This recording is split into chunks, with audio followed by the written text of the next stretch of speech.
Okay.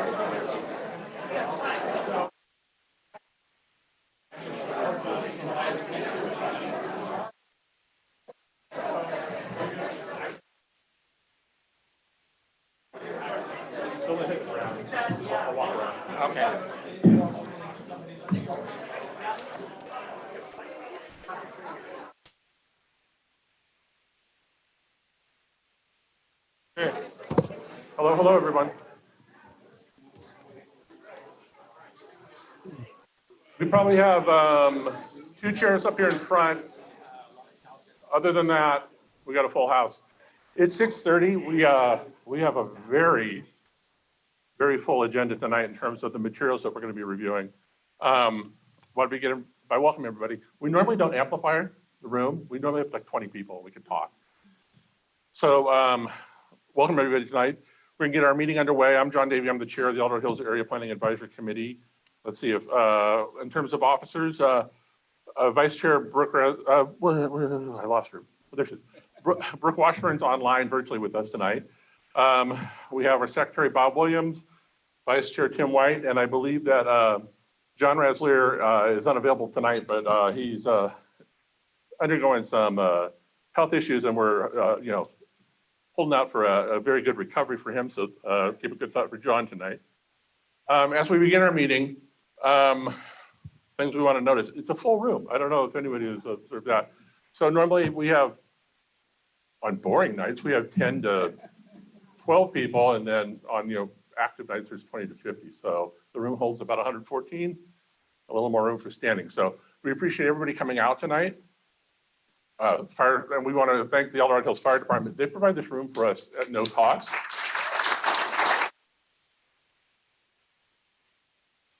They provide these microphones, which are for our Zoom audience, and they've pulled out the amplification for us tonight, because when it's a full room, there's a few people we can talk, we can hear each other. When it's 100 people, we don't. So again, I want to thank you all for coming out tonight. We have sort of a different format tonight for our meeting. We have one primary topic that we're going to talk about, and it's a lot of material. So the purpose of the meeting for this material is that we're going to hear from our subcommittees for five separate review topics for the specific project. So our focus tonight is to have those volunteers present their review findings, review questions for our voting members to consider, and then our voting members will make a determination on how we want to pass those recommendations or questions forward to the county and to the applicant. So when we're done with that, that's probably when we'll entertain questions about the project from the committee and from the public here and from our members on Zoom. But we want to respect the fact that April is Volunteer Appreciation Month. APAC is all volunteers. County does not fund us, to not do anything for us here other than they respond to our questions and our comments. So I'd like to thank everyone who's a volunteer among our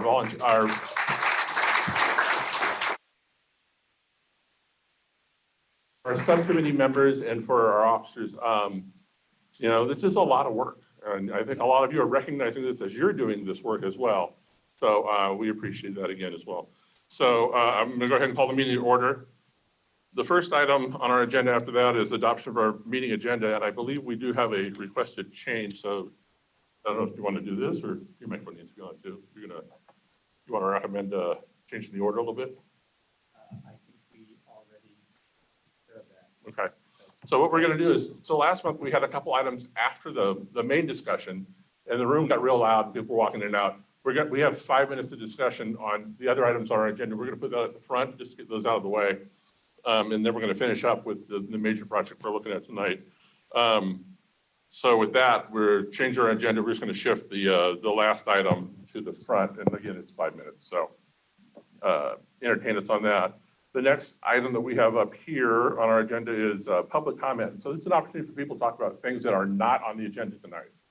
Do you have a comment, a question about things that we're not talking, that we've agendized for this meeting? This is an opportunity for you to come up and make a comment, ask a question. But if there's anybody in the room, we'll go to the room first. Anything that's not on the agenda tonight that somebody would like to address? Oh, I see a hand. I'm going to bring this over here. We'll just make a Zoom.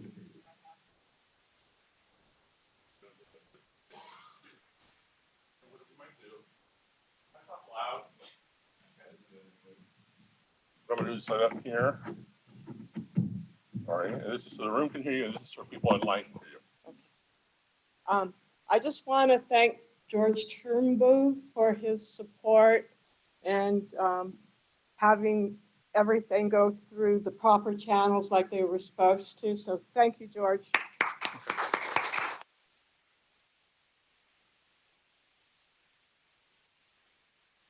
Okay. Well, apparently it's something exciting going on outside. So if there's no more public comments about things that aren't on our agenda, the first opportunity we have tonight is supervisor communications. And I've asked the supervisors, they have some planned remarks they need to share with us in terms of what's going on in the county and some updates. We do that at community council as well. So I've asked them tonight to, let's just get the supervisor communications in. We have a lot of material to cover. So I'll ask them to make the communications. If you want to follow up with them, contact their office for anything that you have additional questions on, but we want to get through this tonight so we get to our topic. So George, where are you, George? We'll get the back of the room. You have two microphones up here. One's for the room, and the little one is for the Zoom participants so they can hear you.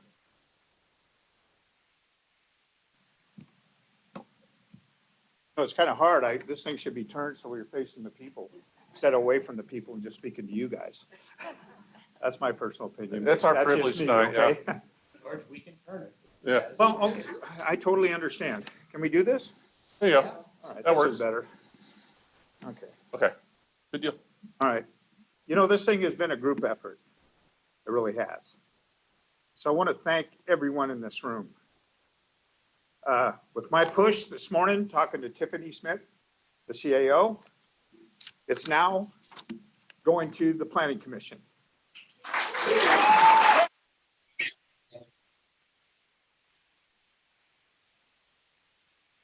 And I told her I wanted this before this meeting tonight. So anyway, that's a great thing, but thank you for all your support and standing up, you know, because you have a voice, and I really appreciate that.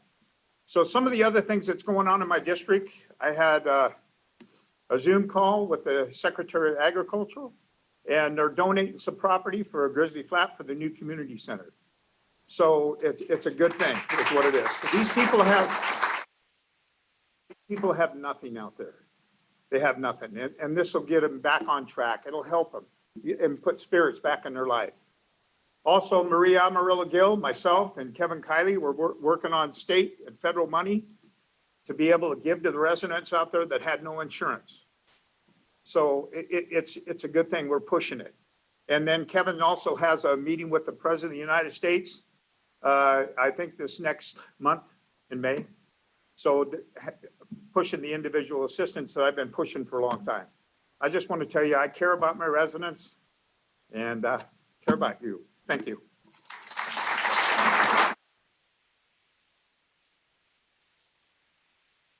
So John, District 1, do you have any? It's going to be short. Okay, we like that. So I'm going to change the subject a little bit, and it's budget time in the El Dorado County process.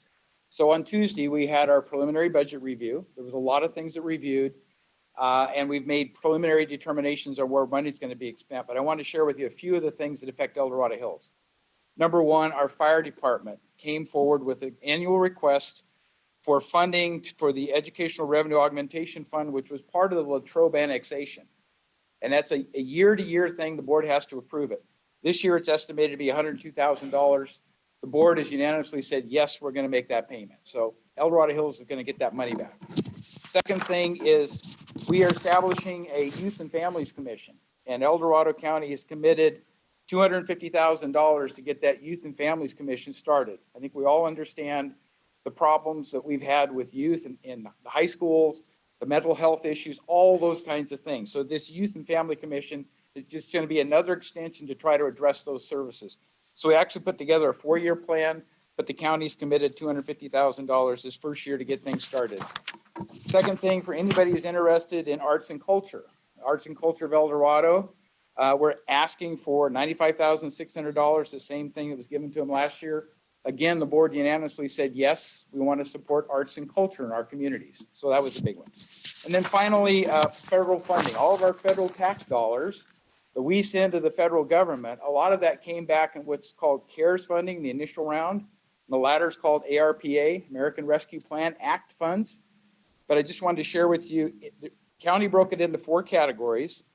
The one that's associated with impacts of COVID-19, we've distributed $15 million to various nonprofits, to small businesses, to fire districts, the California Tahoe JPA, behavioral health, public health. There's a whole list of these things that your federal tax dollars are going to be spent on associated with the distribution of impacts to COVID.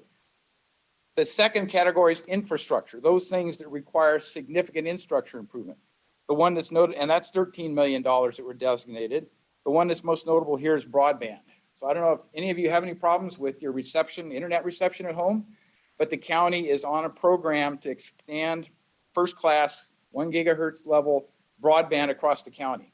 And this money will go into making the first dent in making those happen in some local areas that are the most impacted by not having broadband service. El Dorado Hills is pretty good compared to the more remote parts of our county, but $4.5 million of $13 million is going to broadband. The third category is called lost revenue. And in the lost revenue category, we have $8.5 million that's going, and part of that is going to parks. We have $3 million going to the parks up in Forebay, and then we have some other money that's going to be distributed to parks likewise. There's some library money that's in that. But again, and a navigation center, our homeless shelter navigation center is getting $1 million of support of your federal dollars to support our homeless in the county. And the last category is administration. And the administration costs for $778,000 out of a total of like $30 million. So you can see the administration costs were really low at the county to make this money work for us, to get it distributed properly, help small businesses, help the disadvantaged youth, et cetera. So that's how your federal dollars are being spent. Got a complete breakdown for anybody who's interested in numbers, but I just wanted to share that with you because it's important to know how our money is coming back to our community and where the county is directing it. So thank you.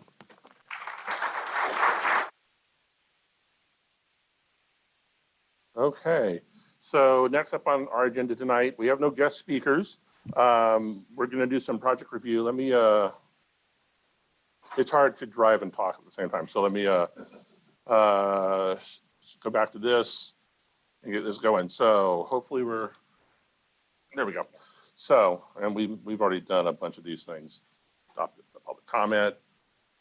How you become a voting member of APAC, I'll just share this right now. So if you work on a project, to review a project, and you do a significant amount of work in that, contribute, you're eligible to become a voting member. You don't have to be a voting member. We appreciate the volunteer work.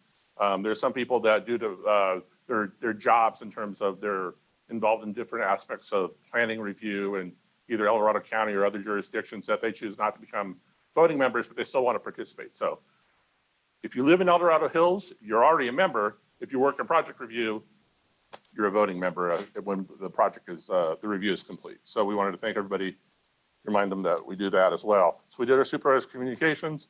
So, so our area project updates that we want to talk about briefly. The first thing we're going to address is there's a proposed quick car wash at Sienna Ridge Shopping Center behind the Safeway. We had submitted public comments to the TAC meeting, and our only focus on that was the noise impacts of that car wash to the residents. As we look at the site map here, it's about 150 feet from the nearest residence inside Serrano. It's Village J5. So it's right there along Santa Ridge Road. So our concern was, this has to be a pretty robust noise analysis, a noise study. So we did get a letter back from their consultant. They did do a survey. Their initial survey was conducted at these 2 spots on the property, and then they can extrapolate from that what they think the impacts will be beyond that.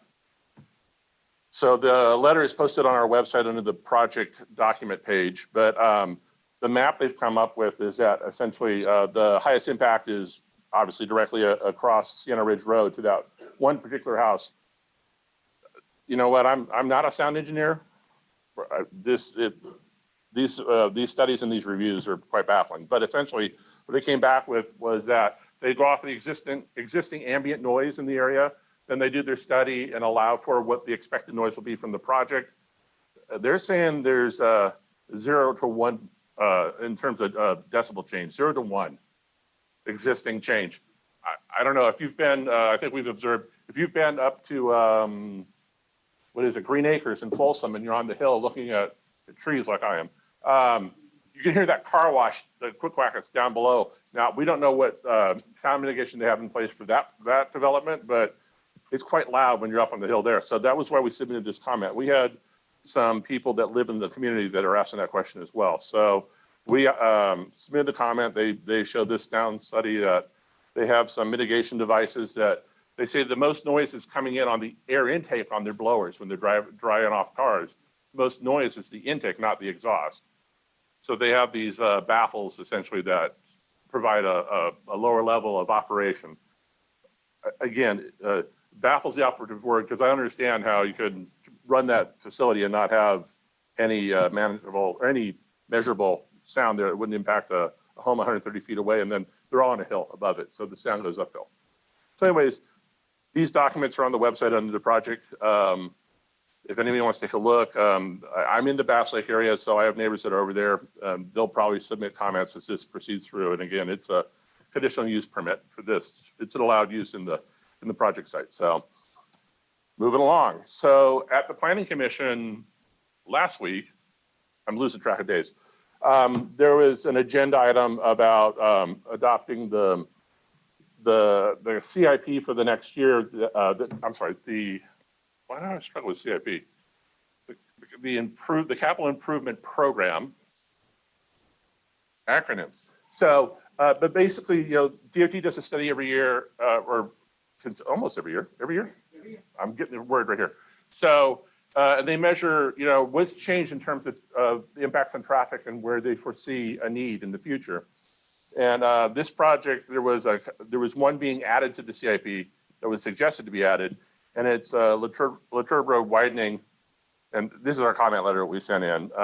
It was the same comment I think that a lot of residents had concerning the other project we'll talk about tonight. But it's essentially a CIP project that was added. The project initiation was in 2018. It was removed in 2020 because DOT was looking at the forecast, the demand forecast, and they didn't see that need for that project and that road widening in the 20-year horizon of the capital improvement program. So, however, but anyway, so it was suggested to be added in.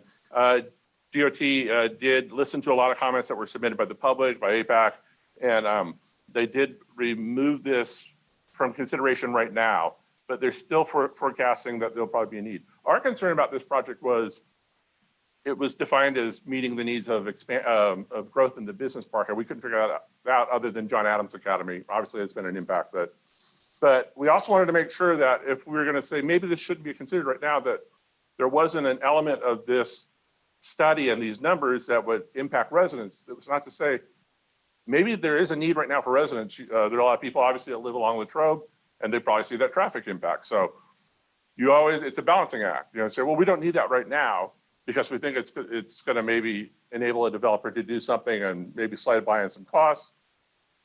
But we also don't want to say don't do it if there's a genuine need that's going to help the community, and that's a benefit for the community. So DOT said that they're going to go ahead and remove that. Planning Commissioners reviewed the rest of the capital improvement program. It will likely come back either before the Board of Supervisors or in some other format later as we find what's happening with these other projects. So that. So this is another project that's on the CIP. Is this the right one? I'm not wearing my spectacles.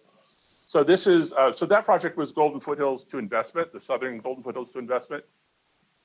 There's another segment that's been in the CIP for a while, since 2006, or the project was initiated in 2006. It's from White Rock Road to the northern Golden Foothills Parkway. So that's on the CIP. However, right now, if you're looking at this chart, it is in the 20-year horizon of the CIP, but none of the activities, planning and environmental design, right-of-way, and construction. On this chart, it's 2032 to 2042. So this is a long-range document. So, but also another thing that is on the CIP is Latrobe Road widening. It is primarily from it's the interchange essentially, and that is on the CIP right now.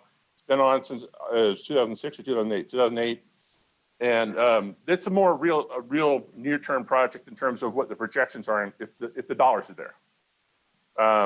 So we're talking 2025, 26 through, oh golly, potentially 2027 to 2032. If the dollars are there, there's a need right now. If you've used the interchange, you recognize there's some challenges there. So just to keep in mind, the one project on Latrobe, they pulled off the CIP for this year and we'll continue to study it. But there are other projects for Latrobe Road widening and for the interchange that are still in the CIP. Again, it's a long-range document. So with that, we'll move on. We just wanted to let people know that that's what happened. And we appreciate the fact that DOT was listening to residents and they recognized that maybe the timing wasn't quite, I don't want to say appropriate, but it wasn't quite right for right now. So looking forward to learning more about that as we move along. So here we go. Project Frontier. So tonight, again, I'll reiterate, the focus of this tonight is we have a bunch of volunteers that have worked on 5 different set of reviews for this project that's been proposed. And these aren't conclusions, findings that we're going to say it's this or nothing, APAC supports, initially supports, doesn't support. That's not what this document is. But the opportunity tonight is for our volunteers to present to the voting members and for the public to hear the work that they've done in the last 6 weeks. We had assumed, this had been suggested maybe it would be in front of a zoning administrator, and that meeting would have been today. But we worked really fast. These volunteers stopped what they were doing with their lives and started doing this. So we wanted to make sure everyone heard this, our voting members hear it. We'll take a little bit of action in terms of what we want to submit to the county from the results of this, but this is not a finding. We're not done. This is just this. So tonight the focus is hearing this from our volunteers, for our voting members, make a determination among our voting members of how we want to proceed. Once we get through that, we're going to take some public comment at the end, but we want to get through these. And I'm sorry, there's a lot of it. But we want to get through these and then have our voting members make a decision on how we want to proceed with the very good work that the volunteers have done. So with that, where are we at? Oh, I should say, so, and George did share the news that the Director of Planning and Building, Karen Gardner, had sent a message to the Board of Supervisors and CC'd the Planning Commission that they had made the determination that after they reviewed everything that and listening to the public, I'm sure was a major component of that, was that the Planning Commission will be reviewing this. It won't be going to the zoning administrator. So in terms of APAC, I think all along we have said that's probably seem more appropriate to us in terms of having an adequate review among 5 commissioners instead of 1 staff member. So thanks for sharing that news tonight, George. And John got it over to us as well. Yeah, I just want to make a point about what's going to the Planning Commission. It is not necessarily a full environmental impact report and a full review of everything. The Planning Commissioners do not set their own agenda. That is set by the Planning Department and its administrator. What's likely to go to the Planning Commission is a very limited question on the variance on the height limit. As you know, county has a 50-foot height limit restriction. One of the buildings that's proposed for Project Frontier is 102 feet. Here, I'll grab it. Oh, okay.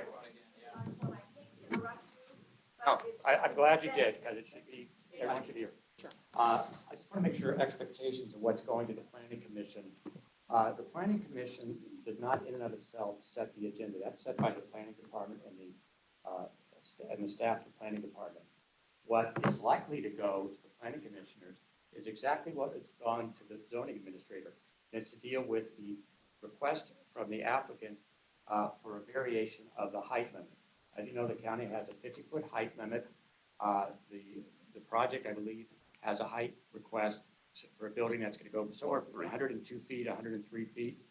So that's what is likely to go to the Planning Commission. They will have to make a determination on the height variance. They are not likely. Can both buildings exceed 50? Both, Yeah. but one is within a 20% variance that might be allowed. Exactly, But, 53 years old. okay, Fifty. but- Yeah, technically, they both have to have. that all right, so variance. both need approval. But it might not be opening up, the planning commission might not open up to all these other concerns that residents have raised, that APAC has raised in their questions. So what would likely to happen is the planning commission will make a recommendation to the board of supervisors. And then the board of supervisors will ultimately make the final decision. So the focus is going to be on the height restrictions. So you have to make sure that your arguments that the planning commission will be hearing, they'll listen to other public comments, but will be on the height exemption. So, and the planning commission will make their own determination. Again, the planning commission is primarily advisory to the board of supervisors in most matters. So, ball's in their court. We'll see how they entertain this question. So as we move along tonight, I'm going to get past that. So we've talked about it last month. I don't want to, Tim just mentioned some of the building heights. You know, the size of the building, it's 4.x million between the two buildings. And of course, this is the area we're talking about. It's south of the business park. It's right there at, I always get, it's Oak, why am I always want to say Oak Royal. It's I think a British aircraft carrier in World War II.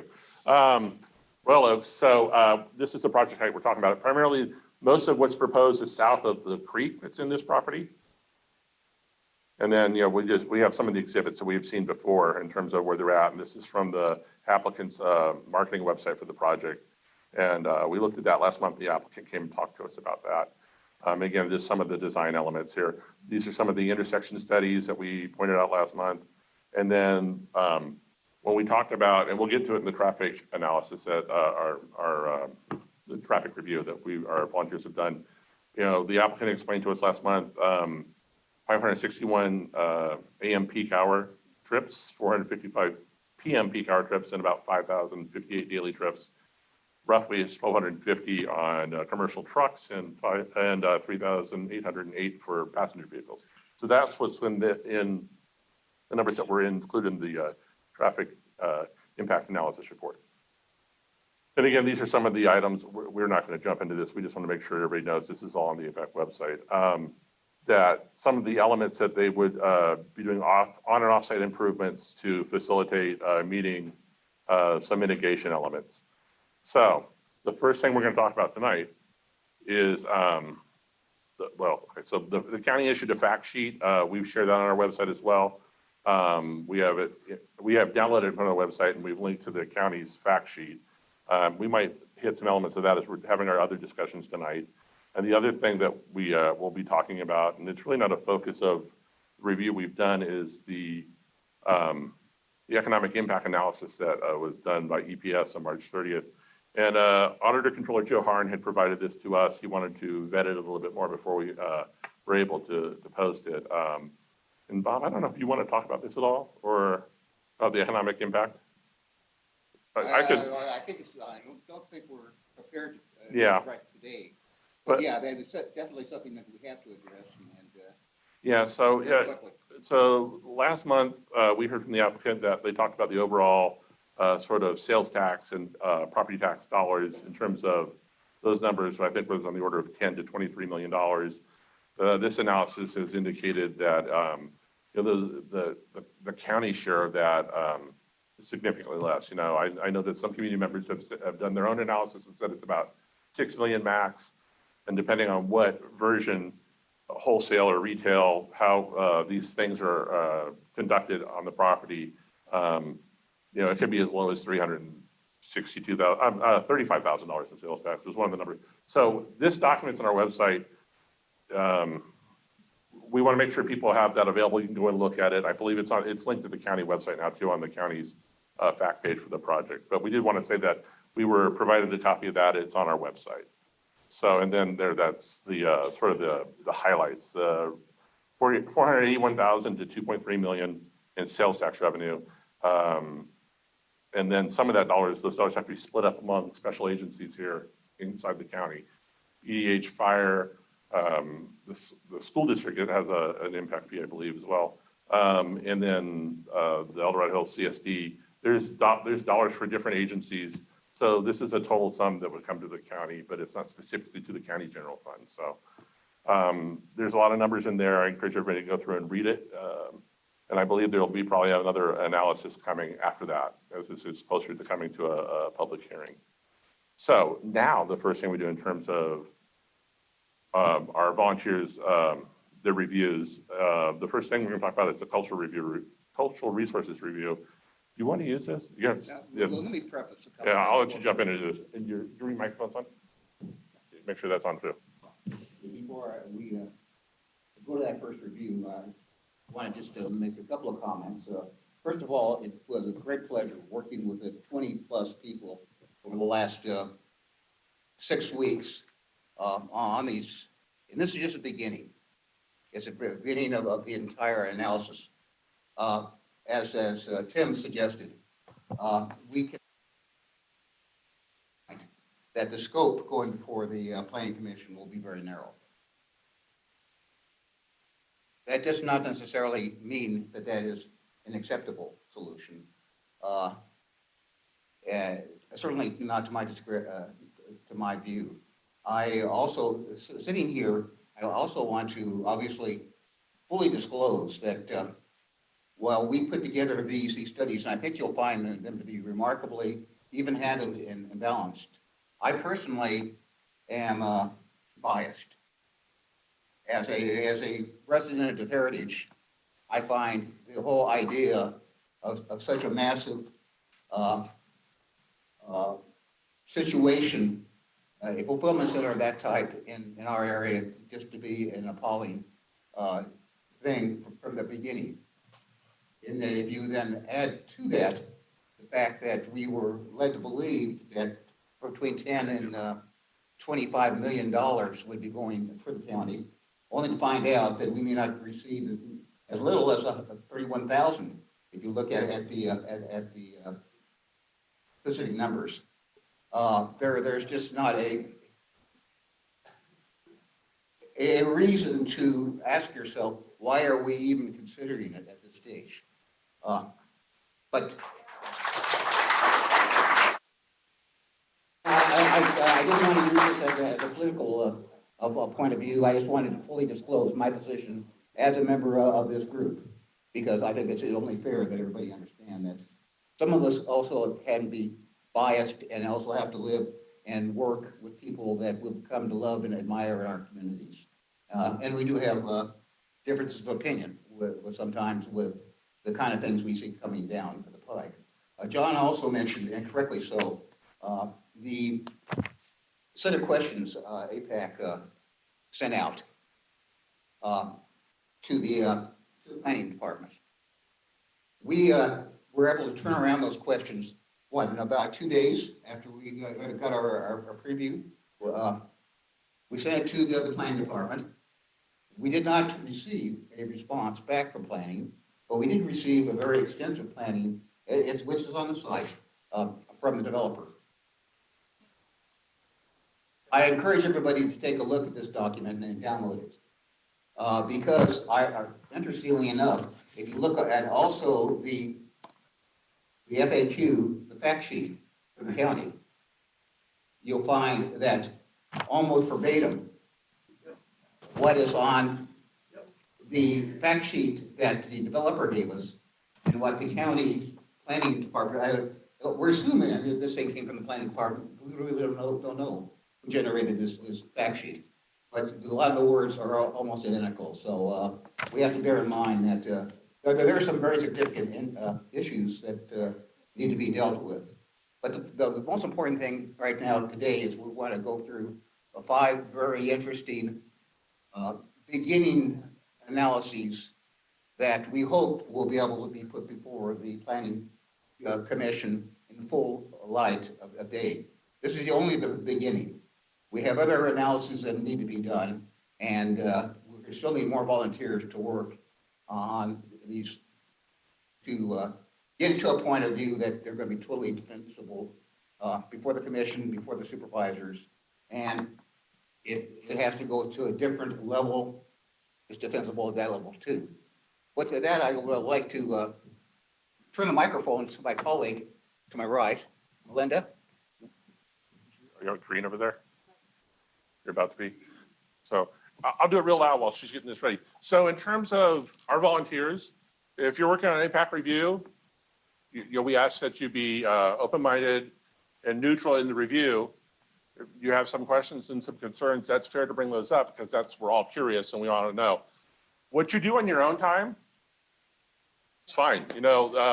We're not appointed by anyone. This is a community group. So we appreciate the amount of work volunteers do. The only thing we would say is that if you're working on a review, that you don't go out when you're doing your other activities on your own or as part of other groups and say, APAC says this. APAC, we don't say a lot, too much here in the meetings, but we ask everybody who works with us as members of our volunteers, you can do what you want to do on your own, but you can't represent APAC as having a position or making specific findings until we actually vote on it as a group. And so with that, and again, there's a lot of people doing a lot of work. So, Melinda, thank you. Okay. My name is Melinda Peak, and I am an archaeologist and cultural resource manager. So I'm speaking about cultural resources in this document. And I just started off by adding, a lot of times cultural resources is a misunderstood item. And it's really any cultural resources or any prehistoric or historic remains or indicators of past human activities, including artifacts, sites, buildings, structures, landscapes, objects of importance to a cultural group or community for scientific or other reasons. And in addition to that, there's in 2015, under CEQA, a new category of resources was added to the list, and that's tribal cultural resources. And tribal cultural resources now consider the tribal value to any specific item or even something the archaeologist can't find sometimes, but are things that they have ongoing importance or cultural tradition about. And again, it can be in addition to the scientific and archaeological values for the impacts and mitigation that are determined for a site. So that has to be considered as part of what was done too. Again, we went through and found in the application that the application does not address the archaeological survey requirements that are in the county-approved guidelines for cultural resource studies, number one. From what we can tell, they did a record search. It took them a lot of time, but that's where you go take a map of your project and go and say, has anyone looked at this before? Has anyone recorded sites on the property or around the property? And we have, they noted that after they got the record search done, that the bedrock mortar station was found, but we don't know if it's in the project or in the search radius. And we don't know whether it was something that was recorded years ago in the business park, which was, I think, 1983 were the initial studies. So we don't really know much more about where it is or what it is. And again, a lot of times there are privacy concerns with cultural resources. So you have to remember that you're never going to get a picture, a map, any of this information given out, because every time people go and visit these things, they walk on it, they erode it, they pick up something as just, I'll only take one chip as a souvenir, and everyone that goes there takes it and the site is gone. And so again, there is a certain amount of privacy, but there's ways of saying these things and telling us what they've done without, and still keeping the privacy of what they found private.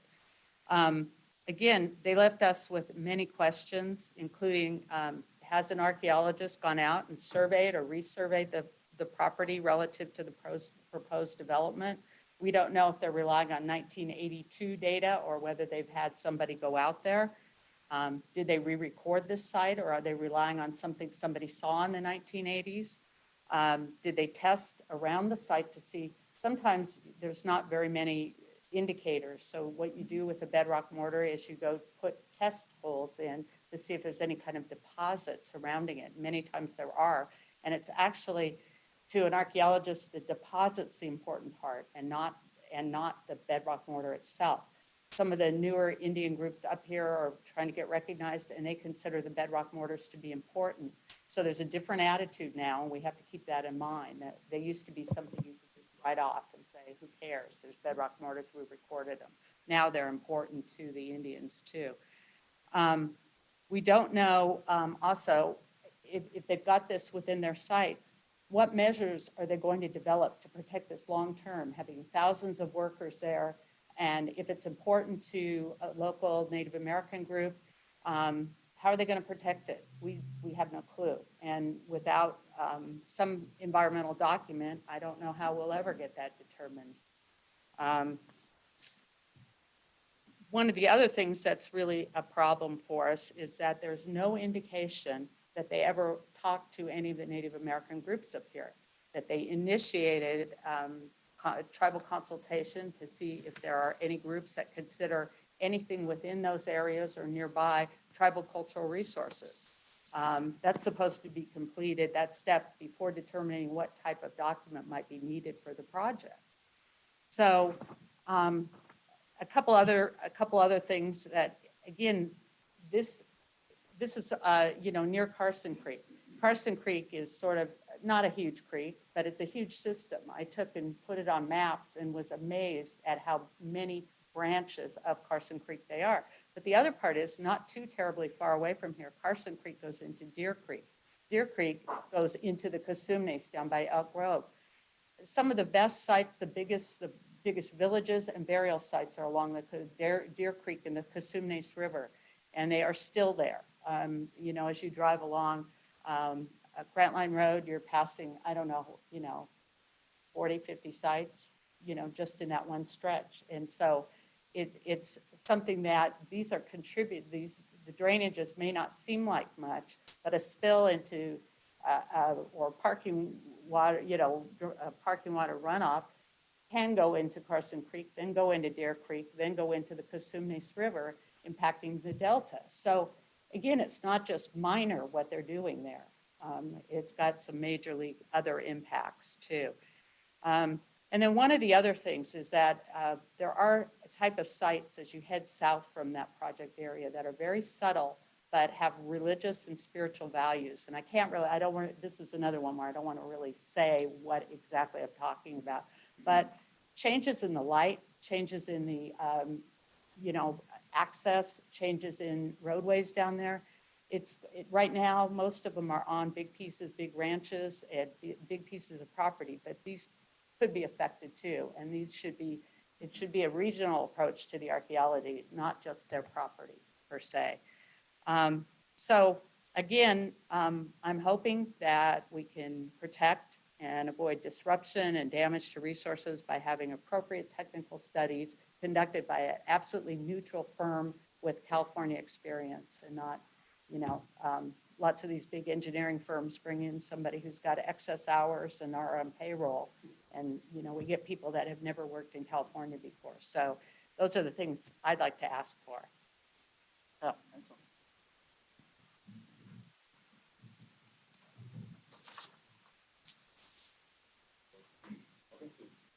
Right. So we're just going to work through all 5 of these reports, and then we'll entertain APAC voting member questions after that, open up the public after that. So the next item that we're looking in terms of reviews are the biological review. Are you handling that? Yes, I am. Okay, well, I'm going to hand this right back to you. I feel like a lounge singer, sorry. Indeed. So, it's not too deep, but Bob will go ahead and go through what those volunteers have worked on. And I should mention that on this, we had George, Steve, Janet, who else? Melinda, you worked on it, and Bob. So here we go. Actually, we have more than that, but these are the principles. The thing that we were really focused on initially was to really compare and contrast what the applicant and their consultants reported versus what another very well-known and respected firm doing the same thing had done just within 1,000 feet of each other to see if the conclusions were both the same. The other thing that we wanted to find out is the consistency of these reports to what's required for a brand new CEQA environmental impact study. Basically, according to the state law, the county is required to conduct a brand new EIR if there is any significant, new and significant information that was not known previously. The environmental impact studies that were used were quite old, going back to 25 years. The impacts were, at that point, defined as, well, basically, they gave it a negative declaration, which means there are no impacts to speak of.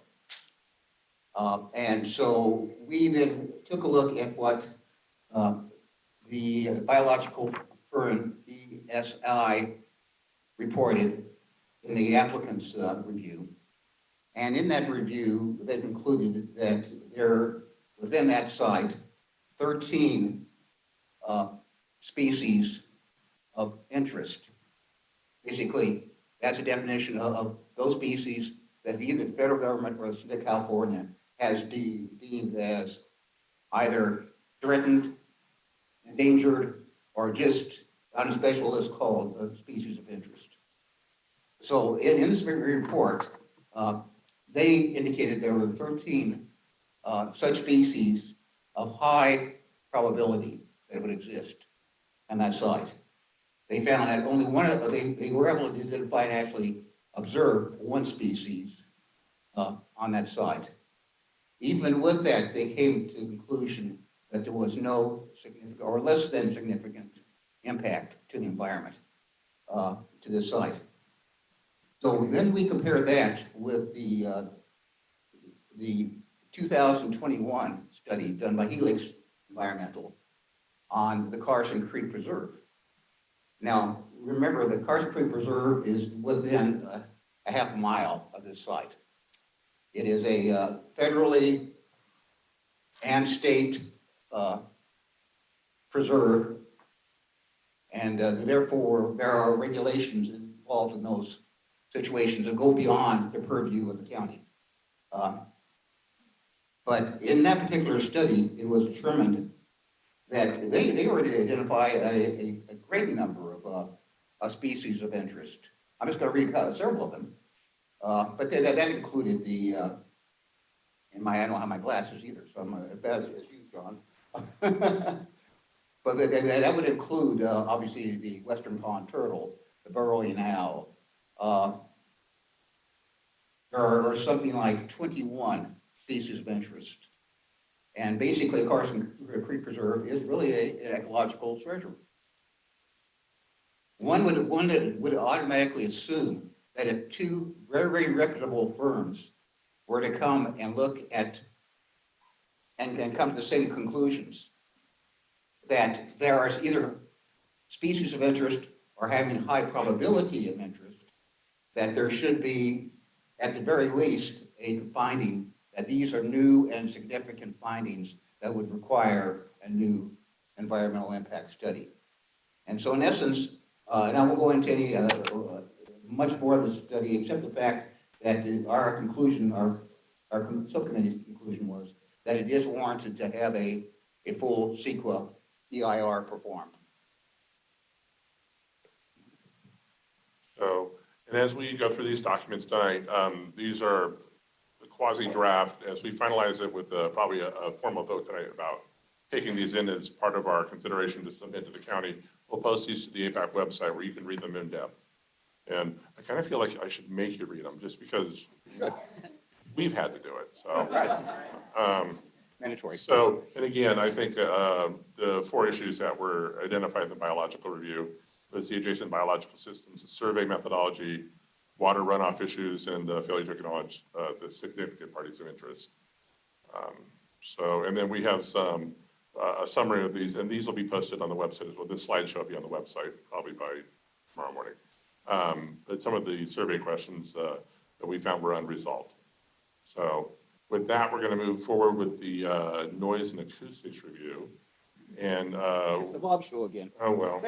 No. Can we move to another one instead? Well, less of me and more of someone else is a good thing. So if you want to go ahead and jump on this, this is not terribly long, right? No, it is very short. Okay. basically, we did a review of the acoustics and noise review based upon basically a letter that was submitted by the applicants. And basically, it's a 5-page letter. Over half the letter talks about their view that there are regulations out there, there are codes out there, but they didn't really provide any meaningful information that really dealt with findings. What they did do is they gave a very high-level suggestion that the county regulations would be met based upon a model that they had run through, again, based upon their experience at other sites. We have no idea what those sites look like. They didn't identify what the data that they gathered. And in point of fact, the questions and our comments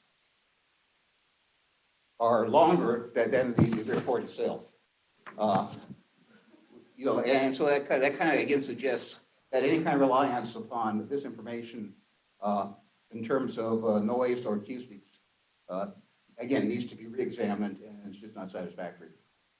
Yeah, I think one of the elements that I think that the group looked at was the fact that there's really no consideration for the Carson Creek Specific Plan Village 11, which was a new use of the Carson Creek Specific Plan, where Lennar was able to entitle the site to remove some industrial and some commercial uses.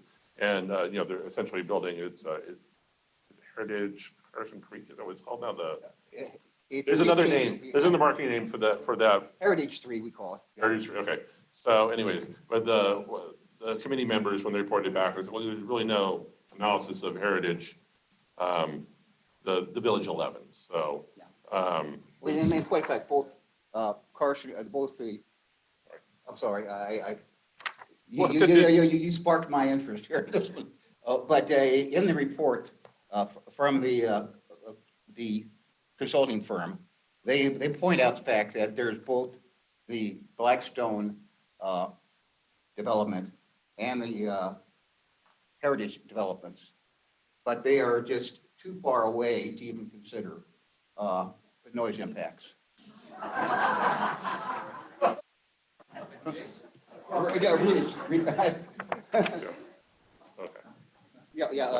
Jeff will answer. okay. We're working the room. And something I wanted to add as far as the noise distribution. Oh, I'm sorry. I'm Jeff Lewis. I've been living in Four Seasons since spring of 2015. I've been in California since '87. I worked for Federal Highway Administration. I retired 5 years ago. I was the construction program management national expert for federal highways. So when I say federal highways, construction program management, that means cradle to grave, planning, environmental design, right-of-way, construction, maintenance, operations, sort of connect with the various activities we get involved in. So anyway, as far as Bob with the noise, just so everybody realize, federal highways, if you use any federal highways money that's with funding and or our approval, you'll need be required to do a NEPA document, which currently in essence, for Latrell Road, if Raphael was going after federal money, they will be required to do a noise study. You can look on Caltrans noise analysis as far as what that means. But what he just brought up is that it's CEQA and NEPA are very comparable, but in the area of noise, I'll tell you right now, NEPA and federal highways, we have a little more restrictions as far as what's allowed, and the modeling needs to be acknowledged, done up front. And the point being that with the addition of roads and moving the noise emitters, basically the trucks and traffic closer to the residential communities, that's required to be looked at. So with what Bob's meaning right there is that right off the kickback from Raphael, again, if they go after federal funds for the road work, that will be one thing that will definitely need to get updated.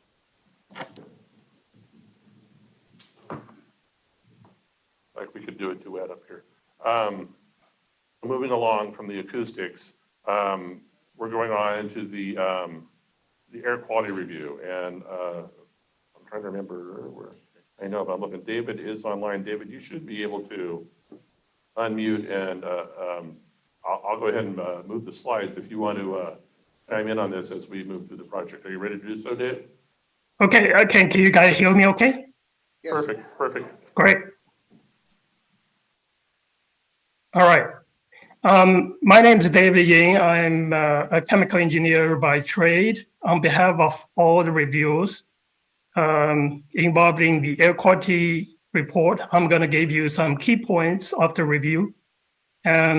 First, we went through the applications materials. We believe that Project Frontier application is inconsistent with the California Environmental Quality Act, or CEQA. This project gonna bring huge amount of emissions, especially diesel emissions, to El Dorado and the surrounding counties.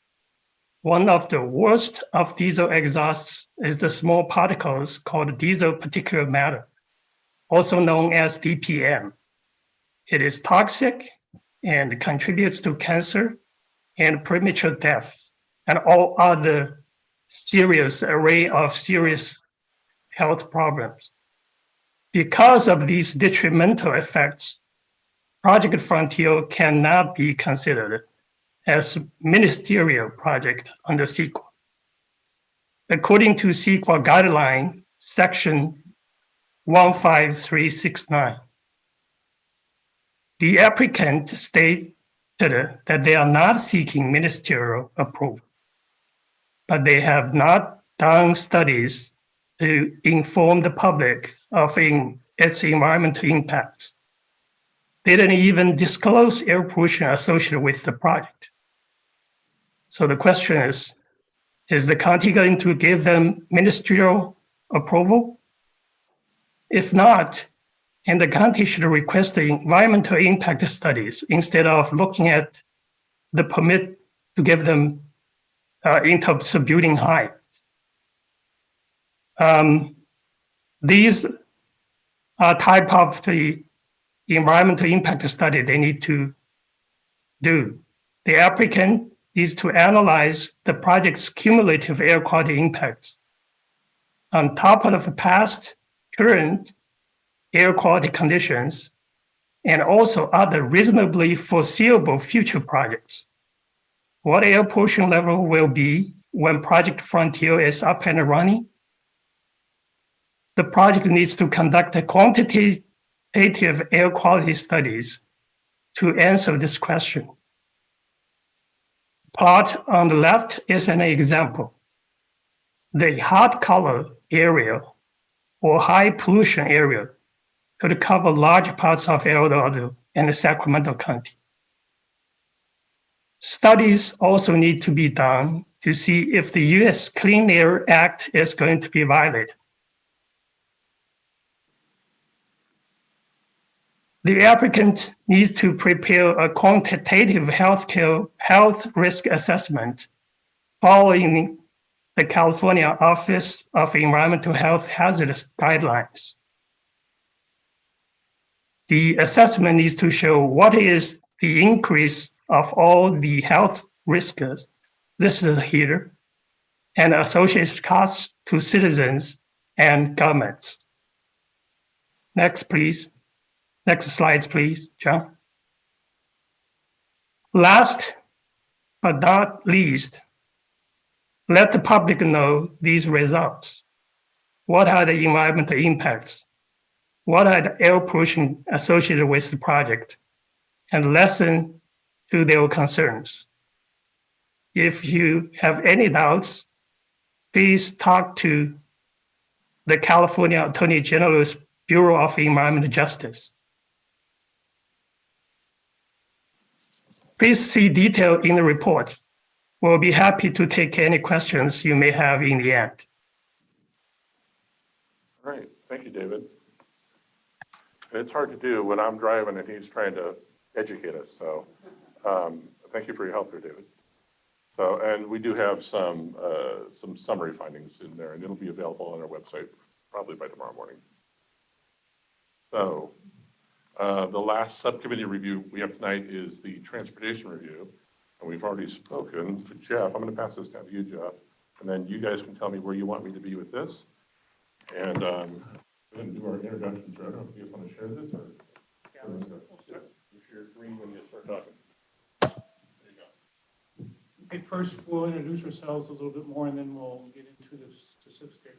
So again, I'm Jeff Lewis, Federal Highway Administration, retired 5+ years ago. Oh, I'm sorry? there you go. Hold it up there. Okay. Can everybody hear me in the back? I'm 6'7", but I'm shrinking. I think I can see in the back. Good. I'm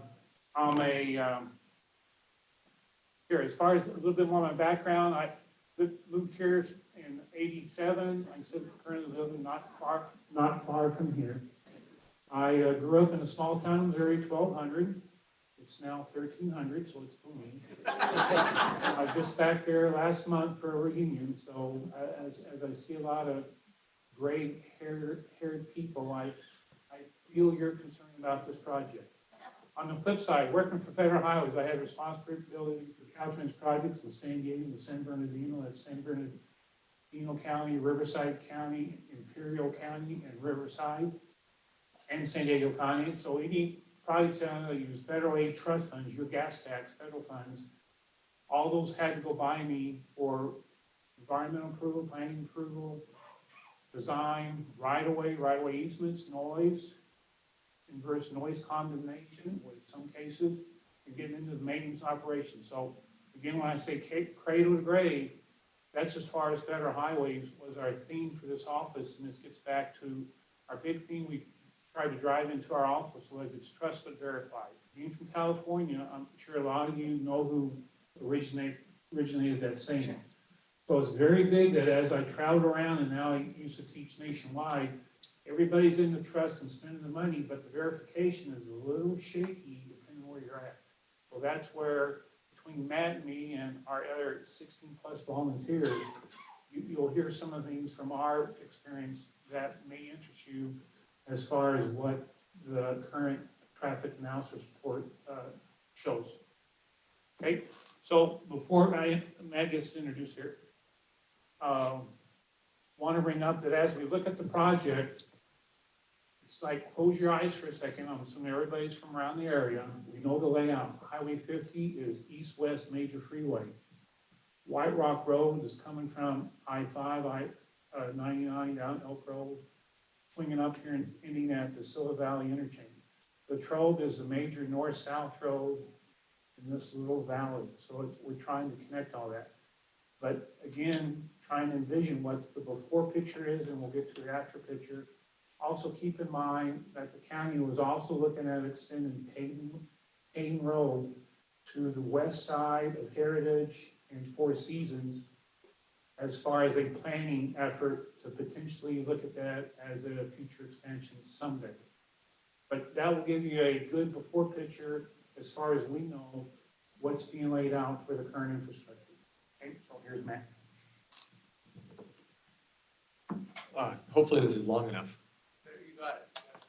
All right, so I'm the new guy over here. I'm one of the volunteers that was talked about. So just a little bit about who I am. I have just over 25 years in design and construction. I'm a registered professional engineer in the state of California. I'm a principal and owner of a construction management firm here in the area. So when I say construction management, I'm talking about horizontal construction, roads and bridges. And so as we mentioned, the CIP or the Capital Improvement Program, we do those types of projects. Any projects that have federal dollars, we assist local agencies, cities and counties in delivering those projects along with the state.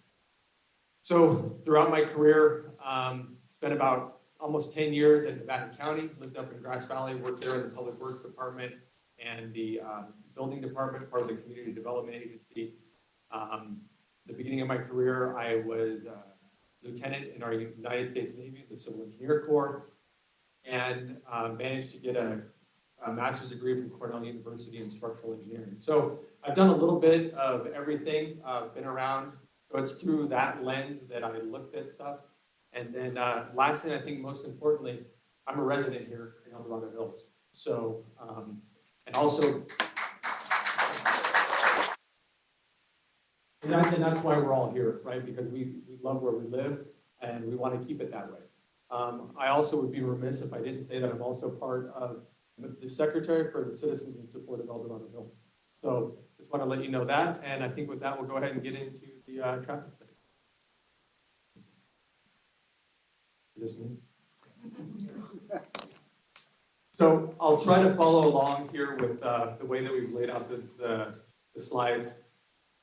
I think one of the first things is when you look at the traffic study, as we've talked about, you have to look at what the existing car counts are and the kind of how much traffic is on the road right now before any development occurs. And there was a very limited scope, in my opinion, of what was performed. There was just a couple days that existing travel counts were made. Some of that was done during the height of the COVID lockdown in some areas. Not all of it, part of it was. But the other thing is that during that period of time, their numbers that they have are different by a good margin as compared to numbers that El Dorado County has themselves. Because they've done traffic count studies along Latrobe Road. And when you look at those numbers are higher than what the developer came up with in their traffic study. And so there needs to be some sort of reconciliation between what the county's numbers are and what the developer is saying, because you can't have two different numbers. Additionally, yes, here's some of those, the screen right here, this is showing some of the traffic count data. Now this is from 2017, in the 100 feet north of Golden Foothills. So that's just south of the CVS, kind of between Golden Foothills and the CVS in that area. And so at any rate, we can go to the next slide. This is probably, in my opinion, probably the most significant portion of the traffic study. So in the traffic study, the trip generation from the parcel. So I talked about the existing. We need to take the existing, which we kind of talked about. Then we need to add that to the number of vehicles that are going to be going in and out of this facility, and then kind of look at the overall impact. So the vehicles coming in and out of the facility would be referred to as the trip generation from that facility. The number in the Fair and Piers report was, quote, as determined by the developer. So Fair and Piers did not do their own independent trip generation. And I guess I want to pause and kind of back up a second. So this transportation study was, like I said, it was done by Fair and Piers, which is a reputable transportation firm. However, reports of this study are typically certified, and I believe required by county requirements for the traffic study, to be certified by a registered engineer in the state of California. There's not a single mention of even who prepared this, let alone the traffic study being certified or stamped by a licensed engineer. So I think that in and of itself is kind of telling to the nature of the report. But with that being said, there is an organization that's ITE, it's the Institute of Transportation Engineers, and they have a trip generation manual. It's about $1,000 if you want to purchase that. So let me know and I'll come take a look at it. But they did do, in 2016, ITE did a specific study. Yeah, it's right here. We have it. Okay. So in 2016, they did a specific study on what's called high cube warehouses, and fulfillment centers fall into that category. And so in that study, they developed trip generations, and this is a generic thing for all sort of fulfillment centers, right? Whether it's an Amazon or it's a Best Buy or FedEx or whomever. But in looking at that study that they did, in terms of trips, we said 5,000 trips per day earlier is what the developer's numbers, which were stipulated by the developer. You're at over 39,000 trips per day based on the International Transportation Engineers numbers. That study later became the 10th edition of the ITE manual. So I think we're on the 11th now. Is that what you have? Yeah, we're on the 11th now. So there's probably more, admittedly, there's probably more data. Yeah. But the point is that if you look at a reputable standard and you have over 39,000 trips per day, and then you're looking at a number as provided by the developer, and that's 5,000, something needs to be reconciled. Even if we're in the middle, we're still at a pretty high number. So even if we're double the developer's number, we're still at a significant number. So reconciliation needs to be made there.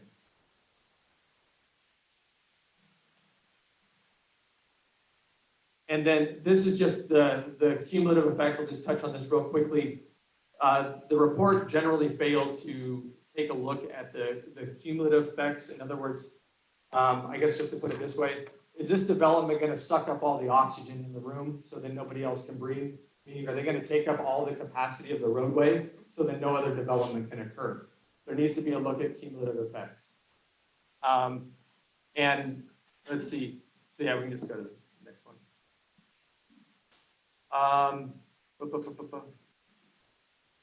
So they make a mention of, in the report, they make a mention of the Measure E requirements. They say that it exists, but they don't do any analysis against that Measure E requirement. So that's something that, if you're going to talk about it, then tell me what the impact is. Okay, we'll shift on to a few more then. Just keep in mind, we didn't want to necessarily bore you with a lot of the hard traffic numbers and stuff, but we just want to try to set the tone of, from our experience, what we saw and sort of popped out at us. So we'll keep working through that. So the point Matt just mentioned again on level service E, that the county did agree that the level service E was an acceptable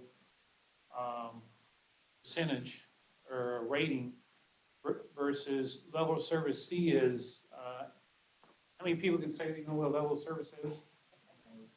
It's basically when you pull up to a signal, you either go through it within a timely manner or you're stuck there for a couple minutes or two, depending on what the phasing is in the signal cycle time that the transportation gets assigned. So it's sort of a moving target, but ideally you want the C or D, potentially E here. If you ever drive Los Angeles or San Diego during rush hour, it's usually a F1 through 15. So I'll let you know the F1 through 15 means you're there in traffic for at least 15 minutes. So you get to 100 yards in front of you, then you're there another 15 minutes. And you've got a long trip wherever you're going. So moving on with a few more of the comments. Number 6, just to point out, sort of as a note, with all the additional traffic, there wasn't any particular mention of what kind of road shape the pavement was in, so it may need resurfacing, reconstruction, more trucks could put more weight on it and could pop it quicker.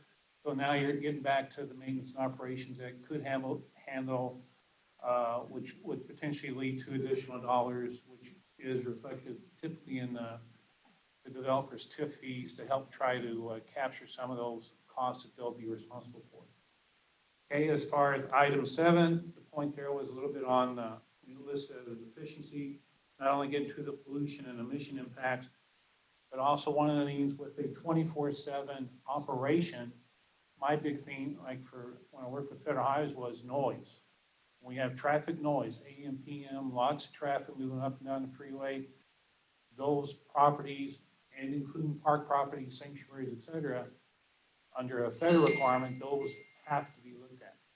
So that's, again, something CEQA is a little bit lighter in that area. And so depending, again, what the county wants to do to see activities or funding for that kind of upgrade and improvements, like our question as shown here is, say, what is there, like a lot of HOAs, there's no noise typically, noise concern from 10 p.m. at night till 7 or 8 in the morning. But with a 24/7 operation and sort of getting back to the air quality contours you saw on impacts, you can see how the noise during that time of night could potentially affect the bedroom communities. Okay, next slide. Okay, then we're getting into the simple deficiency here was talking about how the AM and PM traffic has different effects up and down the potential Latrobe Road and surrounding infrastructure.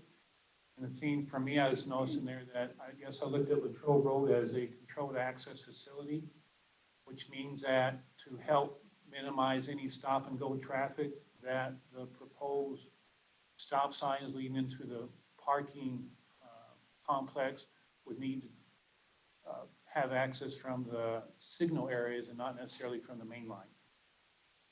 Okay, number 10, as far as the deficiency, saying again that the project fails to meet the goal number 3 of the county and with respect to reducing the emissions, which again, higher traffic, and you heard a little bit more on from Bob's group as far as the emissions control.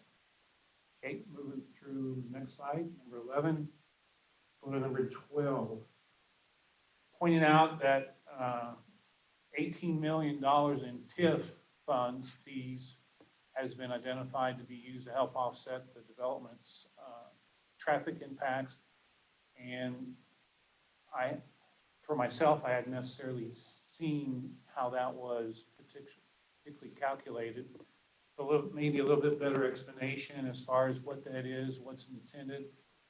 And as I think Bob and John mentioned here, that with the money the county does get, it's sort of prorated to a particular area, so it doesn't necessarily reflect all back at the particular Project Frontier's impacts just on Latrobe. It sort of gets divvied out based upon the criteria the county has established.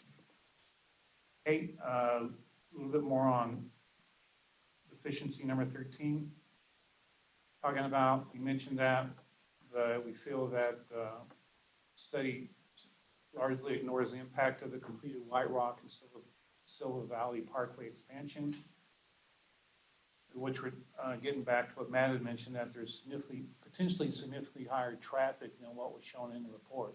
So we're sort of doubling up on that kind of comment, but to state that with updated traffic, some other concerns and issues with emissions and correlated to the other resources, noise, et cetera, could all raise the current information provided. Okay, next.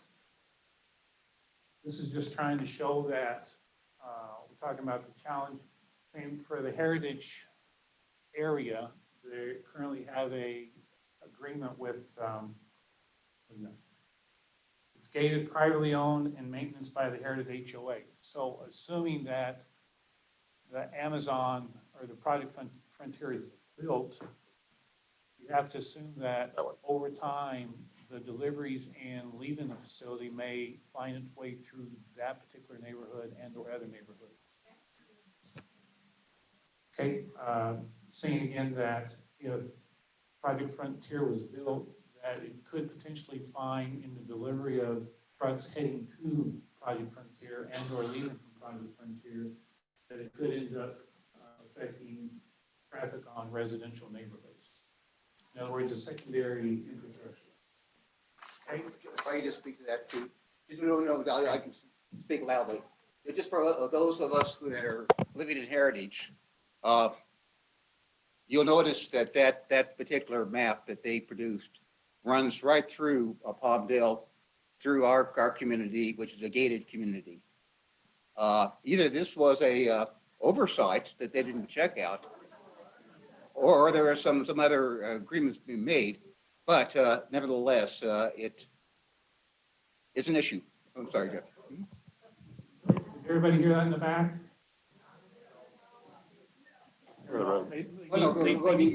They need to hear that. This is primarily directed toward Heritage residents, but a lot of us live in gated communities. In this particular case, the Heritage Area 2 goes from Carson crossing a street called Palmdale. Palmdale is one of the main streets that is part of our gated community. What this does show is that as an alternative loop that the developer says is a viable traffic loop, it would put the traffic right through our gated community, right, and then exiting there at Industrial. So, and not very good.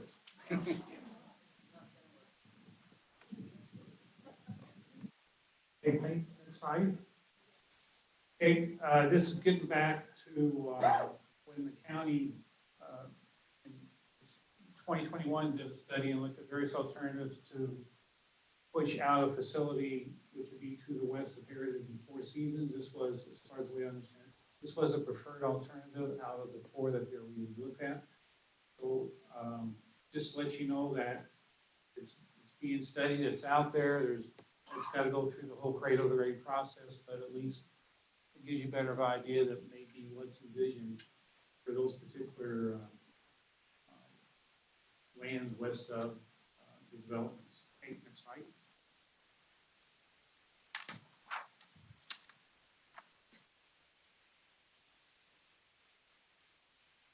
Okay, comment number 15, we had that the facility did have the traffic numbers, again, that Matt went over.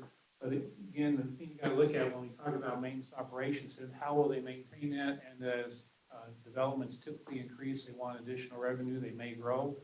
So there needs to be some kind of a discussion as far as what they're envisioning for future development, and as well as that relates to potentially future other impacts environmentally, as well as traffic. And it's sort of the same kind of information you're hearing for the present submittal. Okay, and then number 17, as far as efficiency, is that when we talk about public safety, as far as the way the report was written up, it really didn't touch on public safety. Again, from my involvement with any transportation project, is that safety should always be first. It's the #1 goal. So this is safety of the road, safety of the bikeways, safety of the curb and gutters, safety of the ADA curb cuts. It's all part of transportation, regardless of what form you're in. Okay, next slide. This is number 18 is part of the deficiency. And this again gets back to the zoning, which we've already touched on a little bit. And we had our conclusion that the fulfillment center is clearly not allowed use as part of a research development project based upon what we try to evaluate. But again, the county, that's one of the options in their selection criteria. So again, a little bit better explanation how that was arrived at and how they it rolls into the traffic, full oversight, involvement, looking at all the updating everything. Okay, next slide.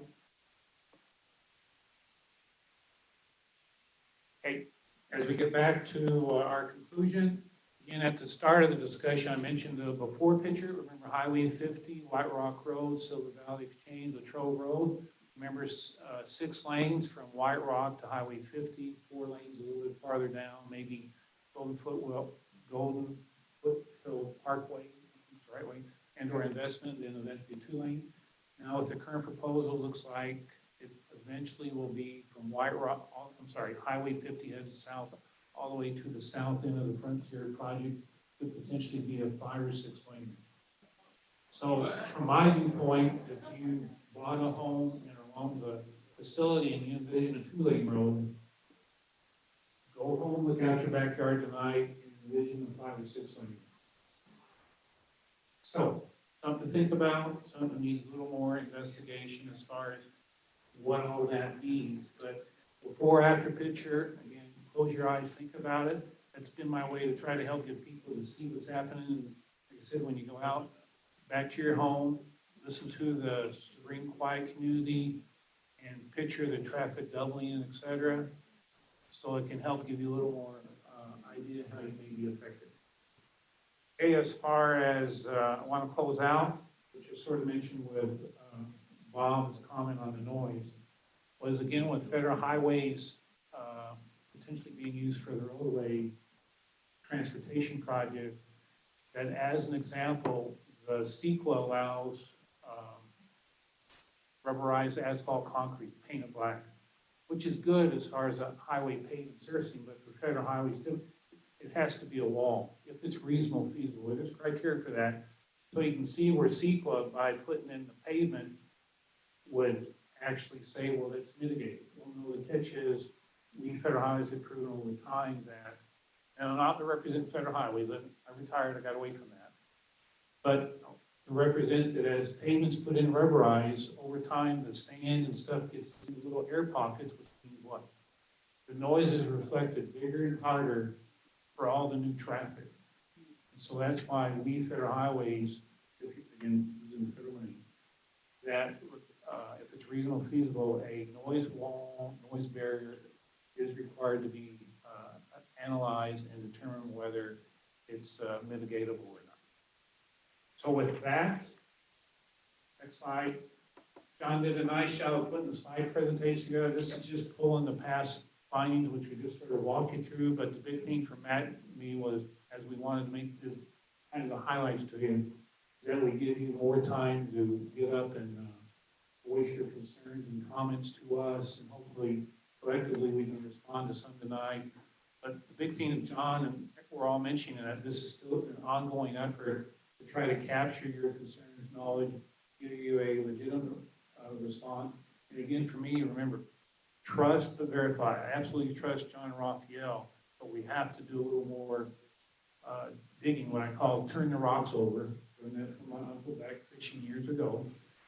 That we need to find some true answers to some of the questions.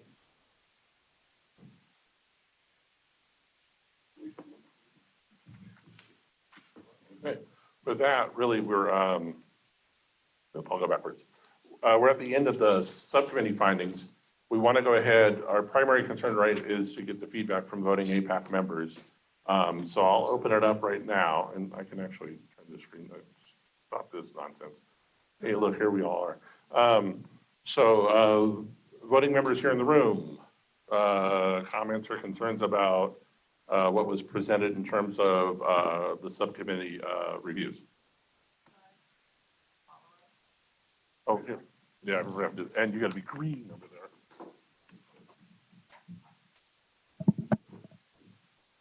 For the cost of the roadways, do we know on average what the maintenance cost would be with the large trucks, what that might look like? I'm going to stand up. I'm sorry. Okay, did everybody hear the question? Okay, well, no, she's asking what's the cost of the maintenance for the large truck stuff? No, the catch is, again, with highways and stuff, which the county and all transportation agencies typically do a yearly or every 2 years an analysis of the roadway and figure out the thickness, the shape of it, whether it's, I think the latest is like rating 5 through 10, is from what I remember. And they keep it at ongoing, so I'm pretty sure if we went in Raphael's office, it'd probably be a board there and or workers that have a cheat sheet. And then they rate based upon the ratings and do the improvements, depending where they're at with their funding, as well as the road condition for that particular stretch of road. Yep. Good? Okay, got that one. Okay. Keep them coming. Okay. Anybody else in the room? You're green, right? Or you will be. Yeah, George and Matt, in your. He is. Get right on it. In your study, in your report, excuse me, and in the applicant's report, they had some mitigations for 2 side roads on Latrobe and for the Highway 50 off-ramp heading east, turning onto Latrobe. And the mitigations on Latrobe, the 2 side roads, they acknowledge that traffic would go from a level service E to level service F. And they proposed mitigations for that. And they also proposed mitigations for the Highway 50 off-ramp. Did you guys analyze their mitigations to determine if you felt that those mitigations met the requirements and would satisfy solving those issues?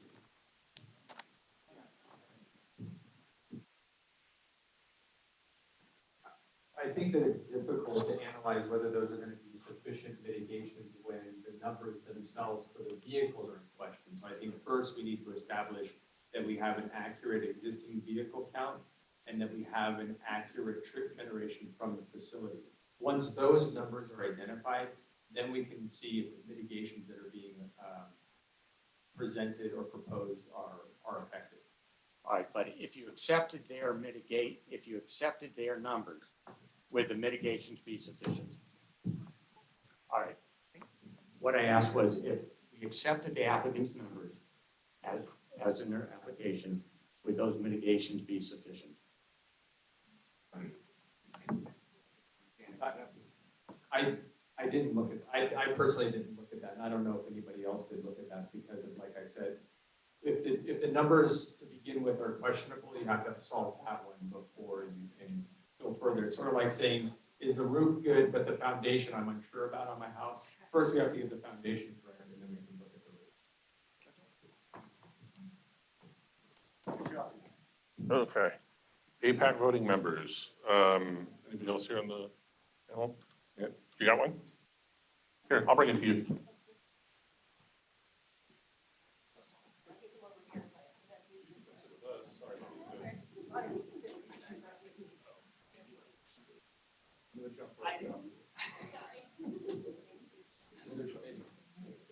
Nancy Nicholson, Hills resident and member, voting member of APAC for 3 or 4 years.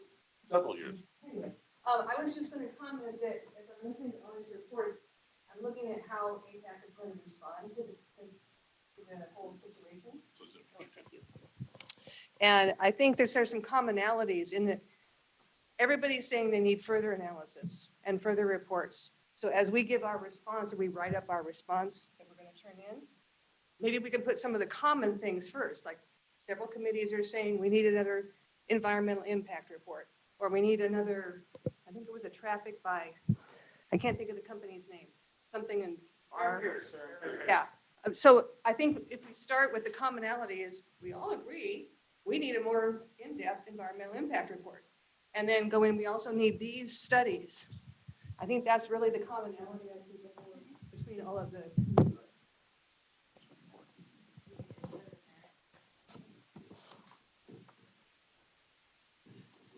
I guess I'd just like to point out one thing. We don't have an environmental impact report on this project.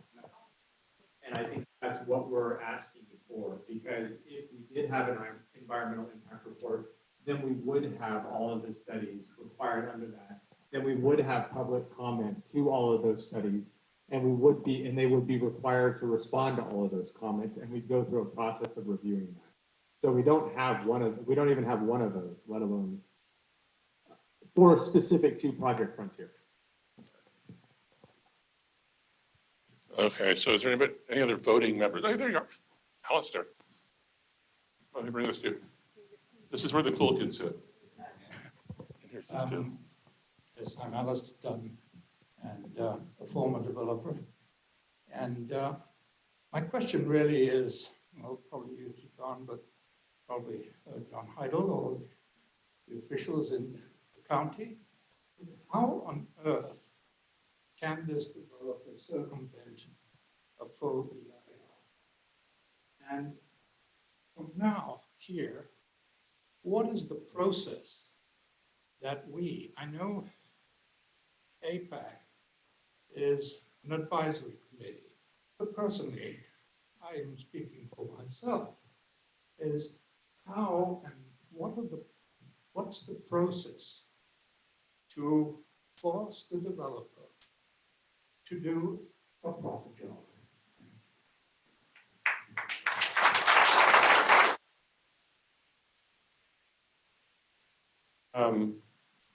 Other hands up on Zoom from, Bill. Okay, Bill. Bill, I think you can go ahead. You're a webinar participant. You could probably just unmute and go.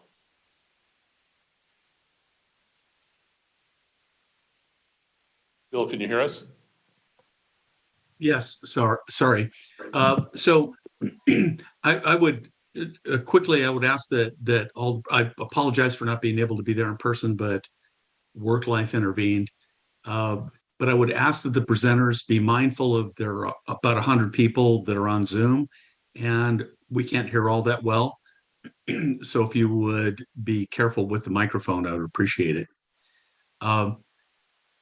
Second thing, and the most important thing is, I'm not really clear on the path forward. So I understand that we're going to ask for environmental impact.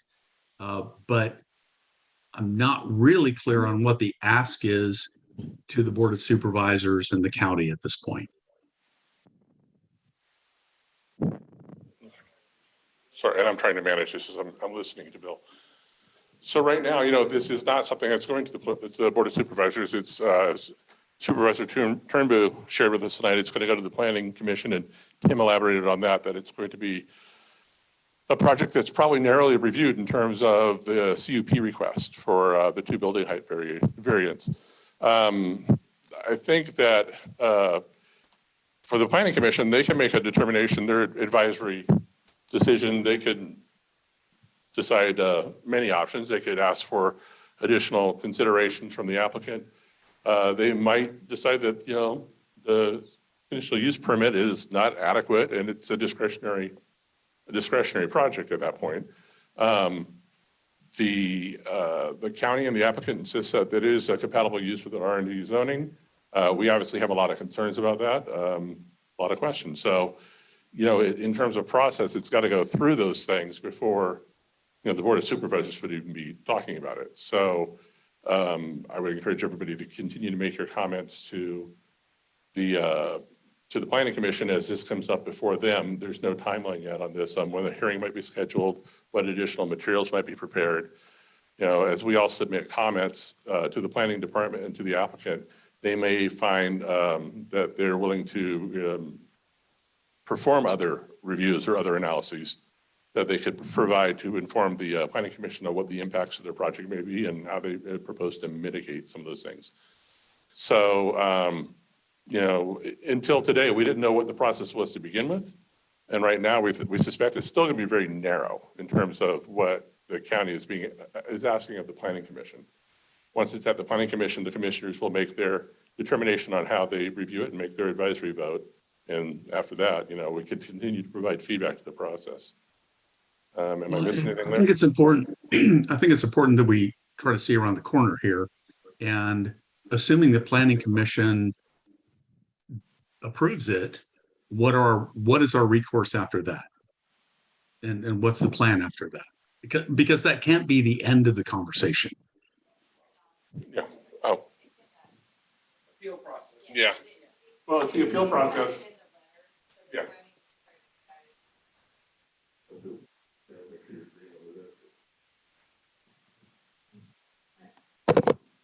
Sorry, so the letter that we received today regarding the move to have the Planning Commission do the review instead of the zoning administrator. There we go. That letter cited 2 zoning specific ordinances. So the ordinance 130-52-021 is the conditional use permit. That states the criteria under section C with what the review will be by the Planning Commission, what they will be looking at. And then if the Planning Commission approves the project, there is an appeal process within 10 days from that decision. And that appeal process goes before the board. And those 2, so the other zoning ordinance is 130-52-090. That's the section. So people can read those 2 to kind of get a gauge as to what the review will be and then what the available remedy or relief is from a decision by the Planning Commission. I feel like Phil Donahue. Yes, I do. As the newest member of the management team, I guess, of APAC, I am still trying to learn my ropes around what is acceptable and what's unacceptable in terms of what this organization does in terms of making recommendations. However, given the fact that we now have some, I think, fairly credible studies in front of us, we have a budget economic study that makes absolutely no sense, and a set of fact sheets from the planning department about this proposal that appear, at least to my mind, lifted directly from what the developer has said. I believe that I would like to have the APAC voting members to consider a resolution saying that at this stage, we would highly recommend that an entire review of the project occur and just not such a narrowly defined issue. And that would include an economic review. That would include a full environmental impact. Because right now we are getting in a situation where people are getting more and more frustrated. The anger is going to grow. There's no doubt about it. It will deteriorate exponentially unless there is some leadership shown in the county. I think there was a big, I think there was a big movement done today, a big advance, by at least getting it out of the zoning administrator's area to the planning commission. However, it's so narrowly scoped at this stage that we've made a little bit of advance. We've taken some baby steps, but those are not adequate. Yes, sir. I'm sure you're green over there too.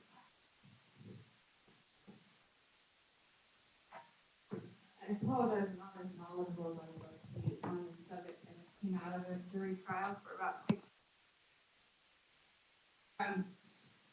that being said, The narrow scope of the review, I didn't quite follow where that's coming from, because if I read the statute that I just cited to everybody, at the planning commission, the review should be whether or not this proposed use would be detrimental to the public health, safety, and welfare. So that has to be reviewed. Whether the project would be injurious to the neighborhood, and whether the proposed use is specifically allowed by a conditional use permit pursuant to the title. So it would seem that under the criteria of public health, safety, and welfare, those are ambiguous, broad enough terms that a lot of the review and what's been done falls under the umbrella. Thank you for checking that. Yeah, no problem. Let's finish the voting numbers first. Oh, I thought you lived in El Dorado Hills, you're a voting member. No, you have to work on a committee, but we'll get back, we're gonna open up over there. So I'm just gonna go back and see if there are any more voting member comments. And I don't see there's any more in the room. Do we want to entertain something before we open to the public, or do we just want to open the public and then? Well, why don't we entertain a motion and Okay. then the public, and if they have comments on the motion. Okay. So I'd like to make a motion that, the. I've got to be right on it. That the motion would be that the APAC voting members approve all the subcommittee reports and authorize the chair to forward with an appropriate cover letter to the planning department and the director of the planning department with copies to the planning commissioners and the board of supervisors, all such reports. So that's, I'll second that. that's the motion that I propose that we put to the voting members after your public comments. Okay. So we have a motion and we have a second. So at this time, let's go ahead and, whoops, hold on, I'm looking, make sure it's not a voting member. Let's go ahead and open it up to the public here. I'm gonna have to stand over here by the podium, sorry, guys. This is for review. Call you Vanna? I've just done this at my house. So if you have comments, we're living on time tonight, so we want to get comments on what was presented tonight. And I'm gonna have both these ready for you here. Ready? Sorry, it's loud, guys. And then there's this. So this is for Zoom to hear you, this is for the room.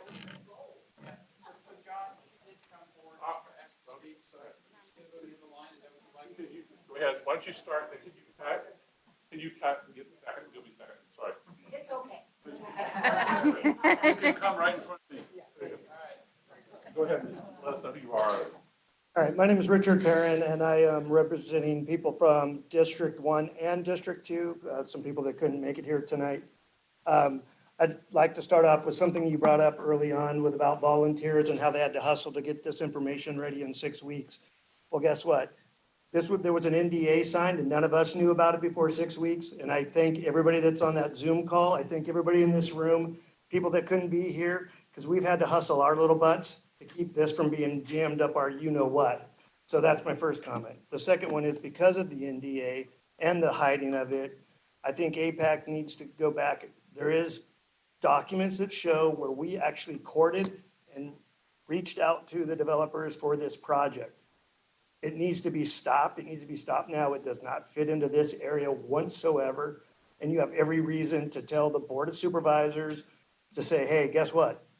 It's not what we thought it was. We're courting you. We're done. We're pulling out. And we can do that. If not, there's going to be a lot more people at the next meeting.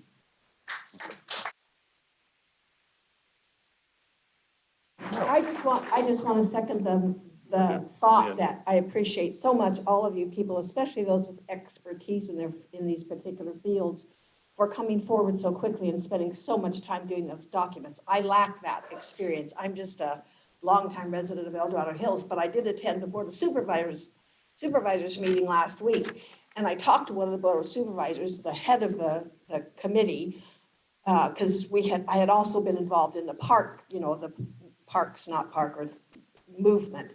But according to him, I said, did you sign the NDA, the non-disclosure agreement? He said, no. I said, did you sign it as a board or did you sign it as individuals? He said, no. I said, then you're not bound by the NDA. And he said, no. And I said, why haven't you told us about this project then? Why has this been a secret? And he said, honestly, Gail, I knew about it for about 3 to 4 weeks ago, about the same as you all knew. I don't know who found out about it. I'd love to know who brought this forward, where the leak occurred, and why was an NDA signed? I don't know, maybe that's what big corporations do when they're coming into an area, but why was an NDA signed with very narrow limitation and very little input from the community? That part makes me furious, and I don't think the Board of Supervisors is to blame for that. So let's be very careful about that, because actually I think they're just assessing and gathering information just as we are at the same time. And I think they're going to be, if we can get it in front of them. Some of them are. I think if we can get it in front of them, we'll have a better outcome. At least we'll be able to be heard. I don't know if the Planning Commission will listen to us at all or not, but it may be a legal matter. It may be something that you have to get attorneys involved in. But why was it so secret when it's literally the largest planning thing that's ever been done in all of El Dorado County, and it was kept a secret from all of the residents here that it affects? Thank you. I'm gonna remind everybody, I'll use my grown-up voice. I'm reminding everybody, I'm looking at our clock here, and we got about 9 people, and we got 2 more online. If you keep it around 3 minutes, is what we try to do. Sure. Thanks, I appreciate it. Go ahead and identify yourself, let us know who you are. Okay, my name is Matty Kieran. I live in Blackstone, and like everybody else here, we're against this project. I want to thank you guys for all the work you've done, because clearly you've done a lot of homework, a lot more than our planning department has done. My question is really, where do we go from here? From what I understand, the project is now, or the CUP has been handed over to the planning department, but that only deals with the height. So what about the EIR? What about the traffic study? What about the noise study? What can we do, and who's making that next decision? Is that still the planning director? No. I don't know, Bruce, if you want to. So when it goes to the planning commission, they're tasked with what's in front of them, right? And they review what's there. They're only looking at the height, though. Well, right? no, I mean, they are, but they aren't, because it's a discretionary thing. They can decide that the height's too much. They can decide that they don't have enough in front of them to make an informed conclusion about what the impacts may be that wouldn't justify the height. So there's many options. We talked about, Brooke had identified. So the planning committee could say, well, we need an EIR. They can make that recommendation. Okay. It's advisory to the board, if I'm remembering correctly. So the planning commission could say no. It could go to the board of supervisors, and the board of supervisors could say yes. Or the planning commission could say yes, and the board of supervisors could say no. So You we know, can they're go an to advisory planning body, meetings, and but- we can go to planning meetings, we can write letters to the planning commissioners, asking for EIRs, asking for traffic studies. And, That's what I'm asking, because I think that's what we all need to do. And I talk to planning commissioners all the time. They love those emails, so. But I'm no, gonna go but home no, and write that them is- right now. That is our ability, right, to make those comments, and they entertain them. They get recorded in the public record. It's part of the analysis. So, anything you've been doing, if there's more concerns you have, identify something else, submit it, get it in. Because if it comes down to an appeal, if it's not something that's been discussed or considered in terms of how it's reviewed, it's not part of, like the lawsuit or, you know, if litigation happens. So any questions you have, submit them. You know, the thing is, and I think both the volunteer groups, I'm gonna butcher both their names. They've been very good about trying to be respectful with how they submit their concerns. I know Matt's involved, Bob's been involved, Tom and Chuck are in here someplace. There they are, okay. So they're very pointed about, hey, you know what, this is a discussion, and if we conduct it respectfully, then we should get some respect back. So I would just caution everybody, you know, when you're upset, pitchforks and torches are, you know, a lot of things you see, but you don't get answers when you do that. You know, if it comes to a litigation measure, your lawyer can advise you. So, but just keep submitting your concerns, be in front of it, and be vocal. Thank you, and thank you again for everything you're doing. I'm working on my. Yes, my name's Bill Woodruff. I live just up the hill, Crescent Hills. First, I just wanted to amplify, and again, I appreciate and I read everything you posted before I came today, and your presentation followed it wonderfully. The respect that you've had for the process and the people, I very much appreciate it. You've got much more restraint than I would have in the same situation. I want to ask, and this is somewhat rhetorical, a more basic process question. If in any legal context that I'm familiar with, or a business context where you discover your submission that what you're dealing with is either full of incomplete, incompetence, misleading, or downright fraudulent information, at some point in time, somebody says, I'm sorry, you gave me something that is inappropriate and I can no longer regard it as viable, and I therefore will flush it. You're welcome to start over. And does our Board of Supervisors take that action? I don't know who takes that action, but I don't see something here that has got a whole bunch in it that we can respect. Putting Band-Aids on it, asking commissions to do one study or another is not going to fix the fundamental problem.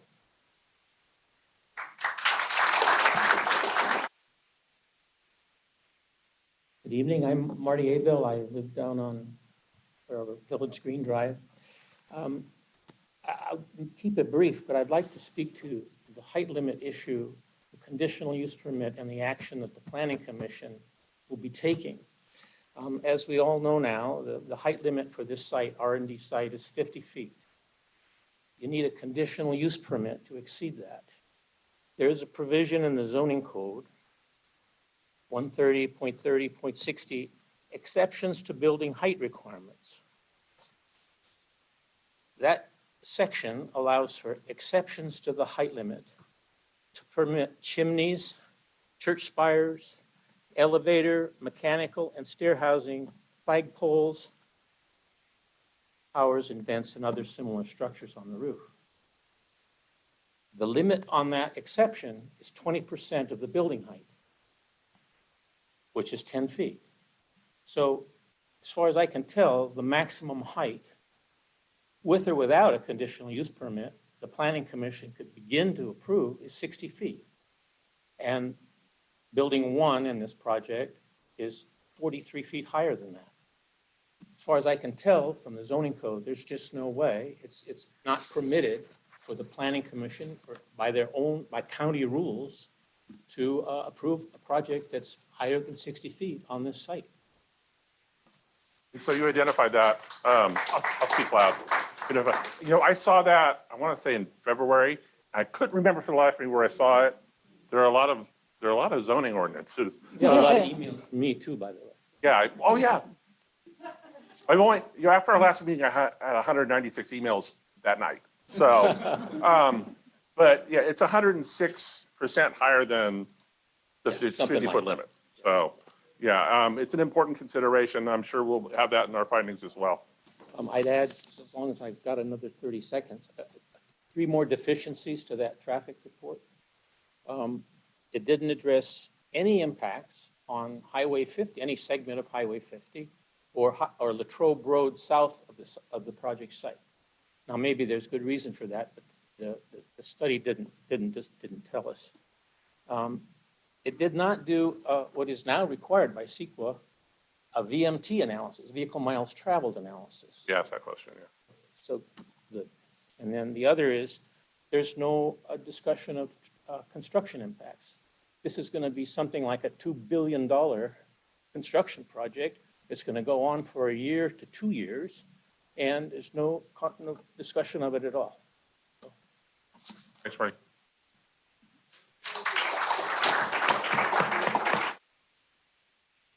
Hi, I'm Nick Weber. I live in Blackstone. And I have direct view of this location and a couple comments I want to make. There's a few points I want to make, but first is one of the reasons why I moved to Blackstone was because I like astronomy and I like low light pollution, which is going to completely go away. So that's very unfortunate if this gets built. From where I live, I can hear from that field where they're going to build this thing, which is at least 3 or 4 football fields away, mind you. I can hear the cows mooing exactly where they're going to build this thing. I can hear John Adams, the kids playing, the little sirens that go off when recess is over, all that sort of stuff. So when you throw 150 bay doors, 1,200 semi trucks, revving and slowing down and everything that's going to take, plus 5, 6 lane road there, it's just unbelievable. And why do we all live in El Dorado Hills? Because why is it desirable? It's because it's safe, low light pollution, it's affluent, it's rural, it's quiet. All of that is going to go away, which is insane why anyone would ever consider this. And one of the points I want to make is this project, look at everyone here, is extremely undesirable. The other project that's like this is next to the airport. So you're going to put it in this community, which is insane. Have they considered the net effect of revenue from property taxes that's going to have by building a project like this? So the average home here costs about $950,000. I know in Blackstone, homes are a lot more expensive than that. 3,000 homes affected, total value of $2.85 billion in real estate. Let's just assume property taxes are 1.5%. That's $42.75 million in revenue to the county. Let's just assume everyone loses 15% property value on that. That's $6,412,500.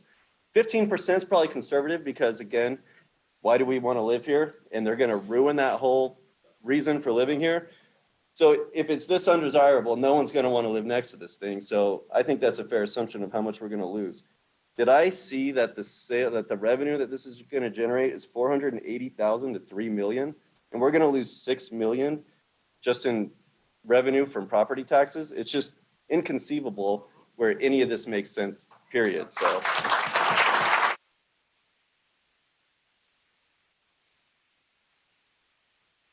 I'm John Cordova, and I live in the slums of El Dorado Hills. I'm Pendleton next to the creek. And I've been here since 1993.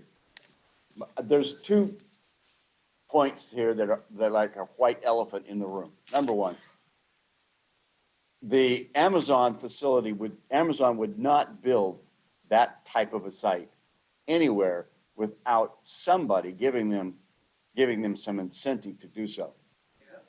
Okay, somebody had to give them some money. Supervisors know who it is. Somebody had to do it.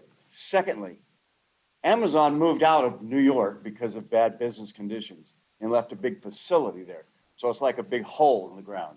There it is. So when they get sick and tired of what's going on in California for business purposes, they're just going to up and go, boom.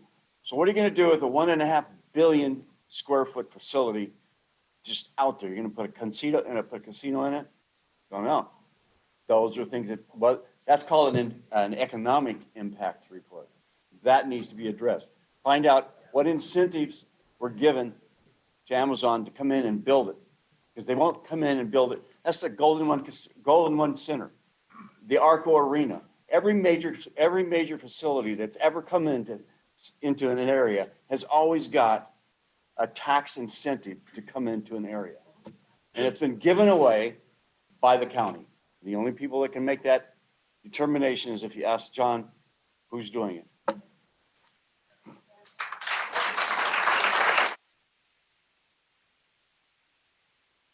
Hi, my name is Dave Helms, and I actually live in Marina Village. So it's a ways away, but I'm still worried. The thing that's on the heels of the incentives, beyond that, it seems to me that this didn't get as far in the planning process unless it got endorsed all the way through the staff analysis, and not to disregard their hard work, but it seems like there's an entitlement mentality here. I was told that, well, since they meet the zoning, they're entitled to build. Well, the zoning didn't envision anything this monstrosity like. So I think that has to be revisited. And the one point I wanted to make is that I'm in the back, so I'm not sure I heard everything, but for the APAC recommendation, I understand you're going to recommend that they take the Planning Commission take these reports under submission and pay attention to them. I get that, but I think it has to go further than that. I mean, you have to make a very specific request, and I don't know how it fits into the process, but I don't care.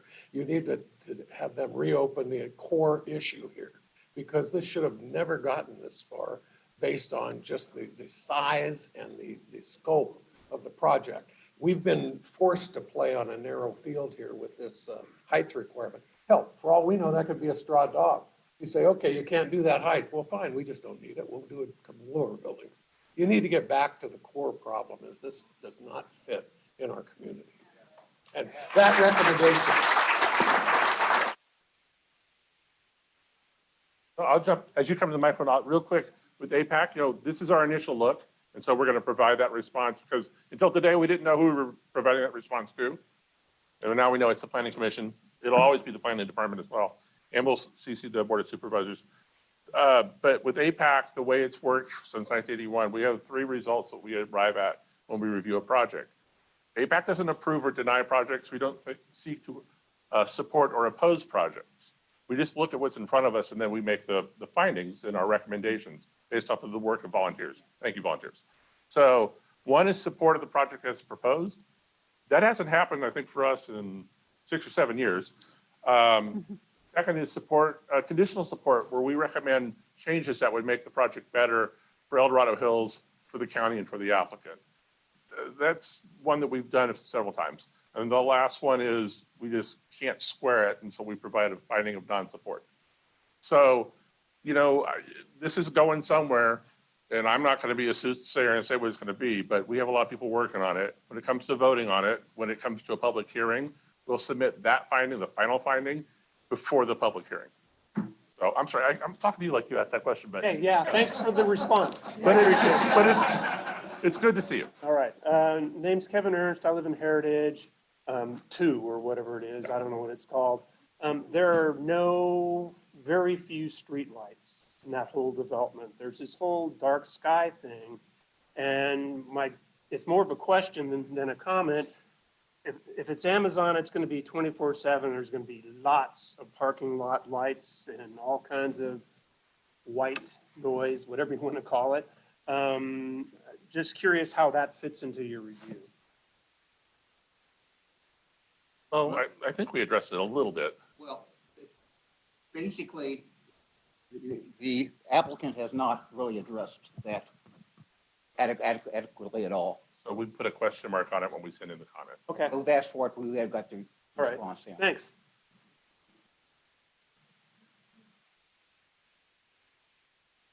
I'm Roberta Chisholm. I also live in Heritage 2. And first of all, I want to thank all the volunteers for everything that they've done. Excellent work.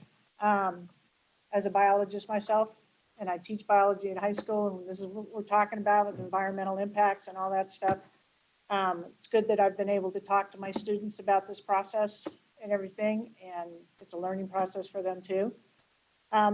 A question that I have that nobody's answered, where are these trucks coming from and going to?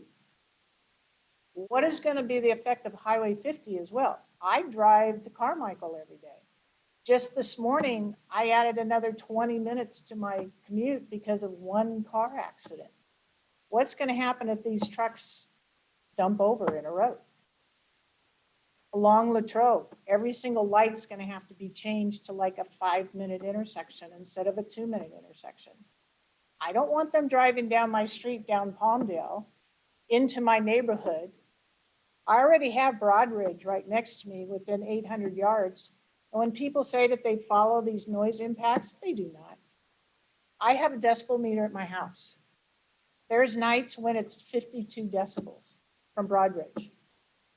Think about hundreds and thousands of these trucks with their air brakes every intersection going to and from their bays, all of the beeping of the backup lights and all that noise. We have nocturnal animals living in the wetlands. This is when they're breeding. This is when they're feeding. All their lights, all their noise are going to be affecting those animals. And they're threatened species. Besides all of their diesel and everything going into the fluids of the wetlands and everything, and then going down to the rest of the rivers. This is going to be an impact on everybody. Highway 50, the people that live east of us on their way to Tahoe. You think a lot of people are going to be coming up to the apple farms during the fall when they've got all this truck traffic? It's going to impact economically. Try coming off of 50 and getting into town center. It's going to kill town center. I mean, all of these things are going to be impacted, not just Latrobe, not just these little roads, not just our impact, but the whole town's impact economically is going to be affected by this. And I hope that we can stop this. Thank you.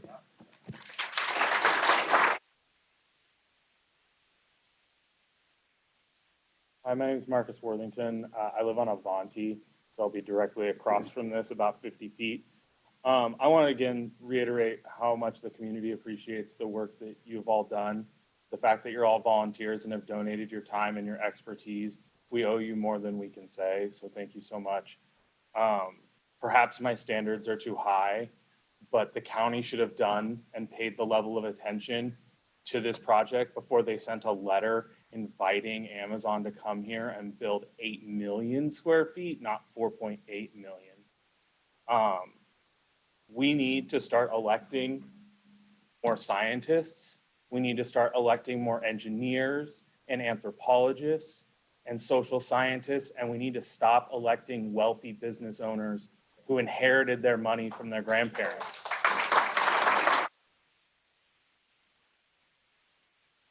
We need people like you on our boards up in Placerville, so thank you.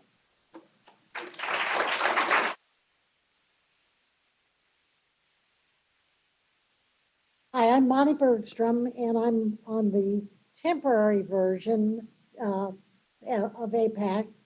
And I do want to commend all of the experts who've donated their time and energy. All I did was read everything over and offer a couple edits here or there. But I really appreciate your effort. And I think going forward, we've got a good bunch of people who could talk to the Planning Commission or the zone administrator and set them straight. I think we're very fortunate. That being said, I have a question about the NDA.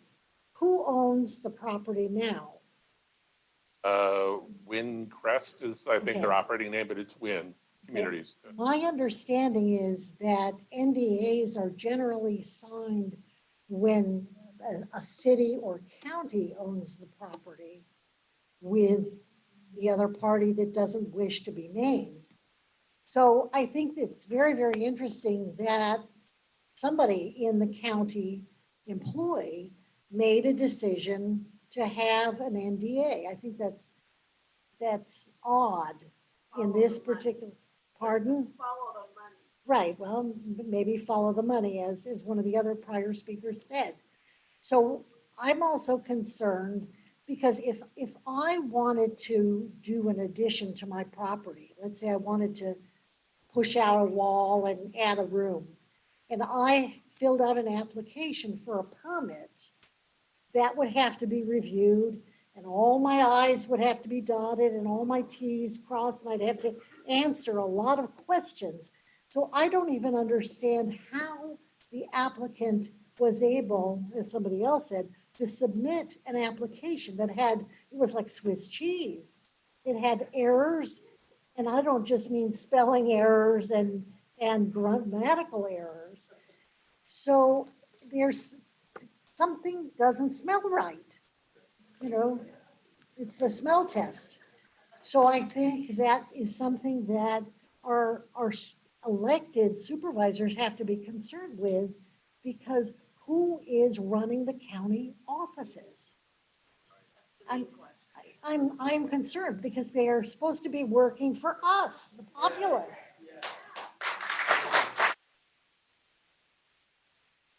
I know my 3 minutes is probably just about up, but when we submit this back, we really do need to address more than just the height limitation. And we as the populace will speak, won't we?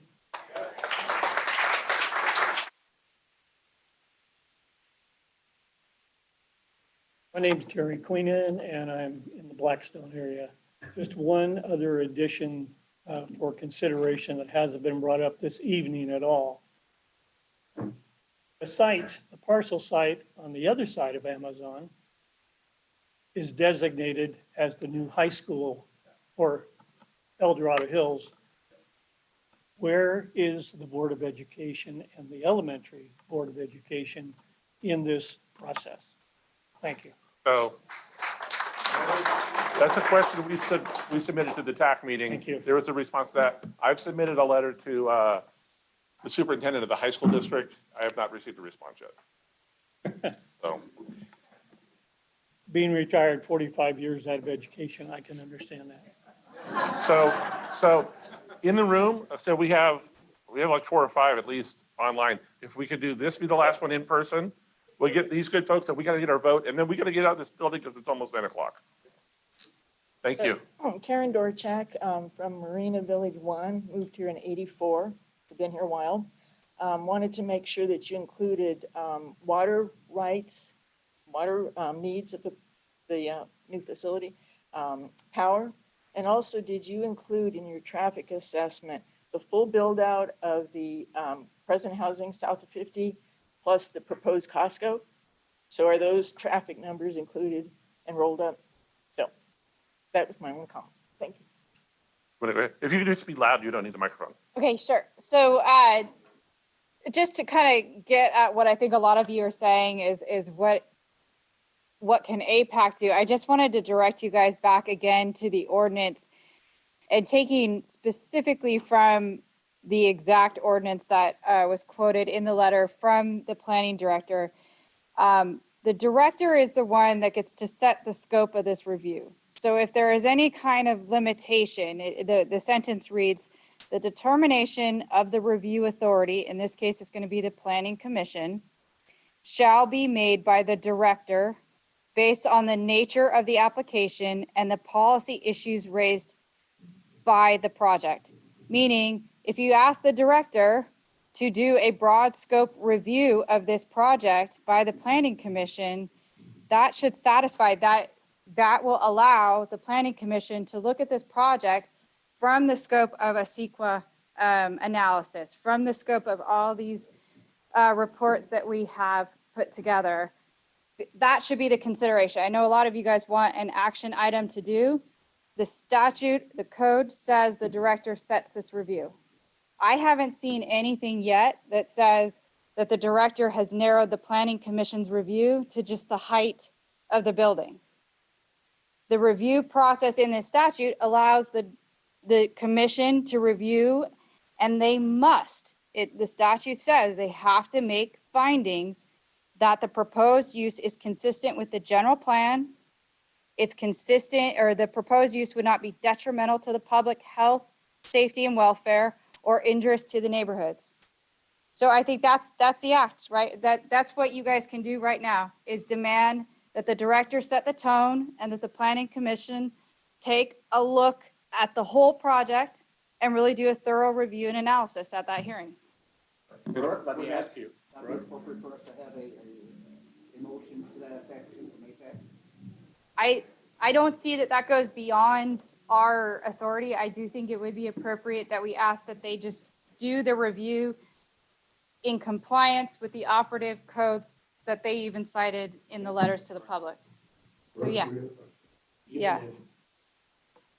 The community, the other groups that are involved, the individuals, if they go to the planning director and say, do that, and she doesn't, so she just posts a narrow height to the planning commissioners individually can raise these issues that you've discussed here about safety and all the other 3 issues that you raised. I believe so, yes, based on the reading of the site. This is not legal advice. Well, This is- lawyer to lawyer here, but it's Yeah. important. You have the eye for it, so we appreciate Yeah. you helping us out. So we have a couple here online. Let's get them, and then we'll we have a motion in a second. We'll take a vote among members. I hope they're still all online. David Robinson, thank you for being so patient. Could you get your comments or question in about 3 minutes? Yeah, absolutely. No, thank you so much. It was a really great analysis, and thank you everyone for showing up. I'll keep this real short. I've worked in tech my entire career, and anyone who works in tech, and I'm sure there are some of you out there, everyone knows what Amazon's reputation is. Nothing about this process is surprising. Nothing about this process is particularly unplanned. It's not uncommon to see things like this pop up at the last minute with the hopes that there's too little time to react. I would say I am more than willing to extend expectations of good faith to local politicians. I would not do that for Amazon. I would expect that they are behaving in a way that is very self-interested and not above board. And I want to point out that there's really only one thing that they're afraid of. They don't care what we think. I know that. I know people that work there. It's not a consideration for them. They do care about money, though, and they care about having a business environment that is suitable for them to operate in the exploitative ways that they do. As we've seen in New York, there have been efforts to push back against that, and that is something they are very afraid of. So if there's something that you want to be able to do directly, I would say part of that is sending a message to Amazon that if they're going to build that facility, they're going to build it right next to a community that is very much incentivized and very interested in helping their workers unionize. That will scare them. And that's it for me. Thank you all. Thank you, David. So Susan Webb, I thank you for being so patient tonight. Could you go ahead and unmute? Hi there, can you hear me? Perfectly. Cool. Okay, hold on one moment. Just have a few things to say. So the entity in question has lied about their size multiple times in the past in our state through my extensive research. They also got serious tax incentives, sometimes over a 30-year period, and have completely decimated entire cities. But they were also denied in multiple residential neighborhoods in this country.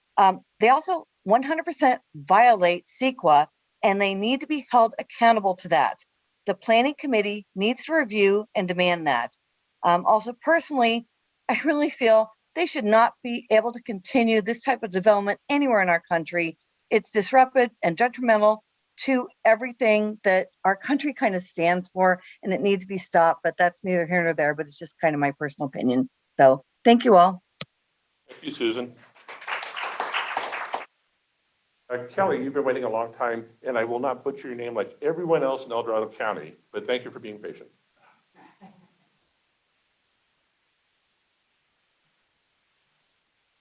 I'm asking you to unmute. Are you able to unmute, Kelly? Oh.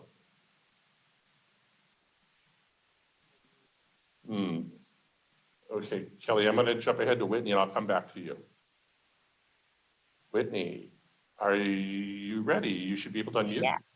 Hi, I'm Whitney Worthington. I live in Blackstone, and I just wanted to thank you, volunteers at APAC, for your hard work for the community. It is absolutely invaluable. My husband and I volunteer with the local youth and government program and know how much effort it takes to volunteer with organizations outside of your day-to-day life, let alone when you're under such a time crunch that you guys have been under. I also want to note that I want to thank everyone for showing up in person and on Zoom to this meeting and all of the county meetings that we've been going to over the last several weeks to voice our opposition to Project Frontier. While we've made progress today, the fight for our homes and health of our community is just beginning. And the organization that we've created to kind of spearhead this fight is called Citizens for El Dorado Hills. And the website is citizens4edh.org. And there's information there about upcoming meetings and how to donate for the legal fight that we are anticipating this turning into. As others have said, this really is just the first step in a long fight. And we need to do everything we can to make sure that our county's future is a healthy and prosperous one. And we just need to do everything we can to stop this project and really send a message to the county that this type of unmitigated development is unacceptable. Thinking about putting this project next to residences, next to a potential school, and there are already multiple schools in the area. It's just really not well thought out. And while we're not against development, we are against poorly planned development that is going to have ripple effects, not just in our county, but in the surrounding counties as well. Thank you. Thank you. I'm going to try Kelly one more time because it looks like you are unmuted. Could you go ahead and try? Can you hear me now? Thank you, Kelly. Oh, that's because I had my microphone settings off because I'm the kind of person that probably the FBI is tracking. So I had to turn my mic off. Sorry about that. Anyway, Kelly Nalavaya, I am in awe of you all. Thank you all for being there. I'm really just here to echo what Marcus just said. And for those of you who don't know me, I am the District 1 rep for the El Dorado County GOP. However, we also have an El Dorado County Democratic Central Committee. So whichever one applies to you, I challenge each of you to find it on the website, get involved, because these elections matter. And in 2024, we have the chance to have 3 seats revised to represent the people, the climate, the environment, the sanctity of El Dorado County. So please don't let this be your one and done. Make this your new day that everyone realizes how important our county elections, our county systems are. Just a little 101 I wanted to mention in case a lot of people don't even understand how all this works is the Planning Commission is a member of 5 who each one represents a district, and the Board of Supervisor appoints that person. So for example, John Hydal appoints District 1, George Turnbow, District 2, Wendy Thomas, District 3, and so forth. They are a commission that is an advisory commission also.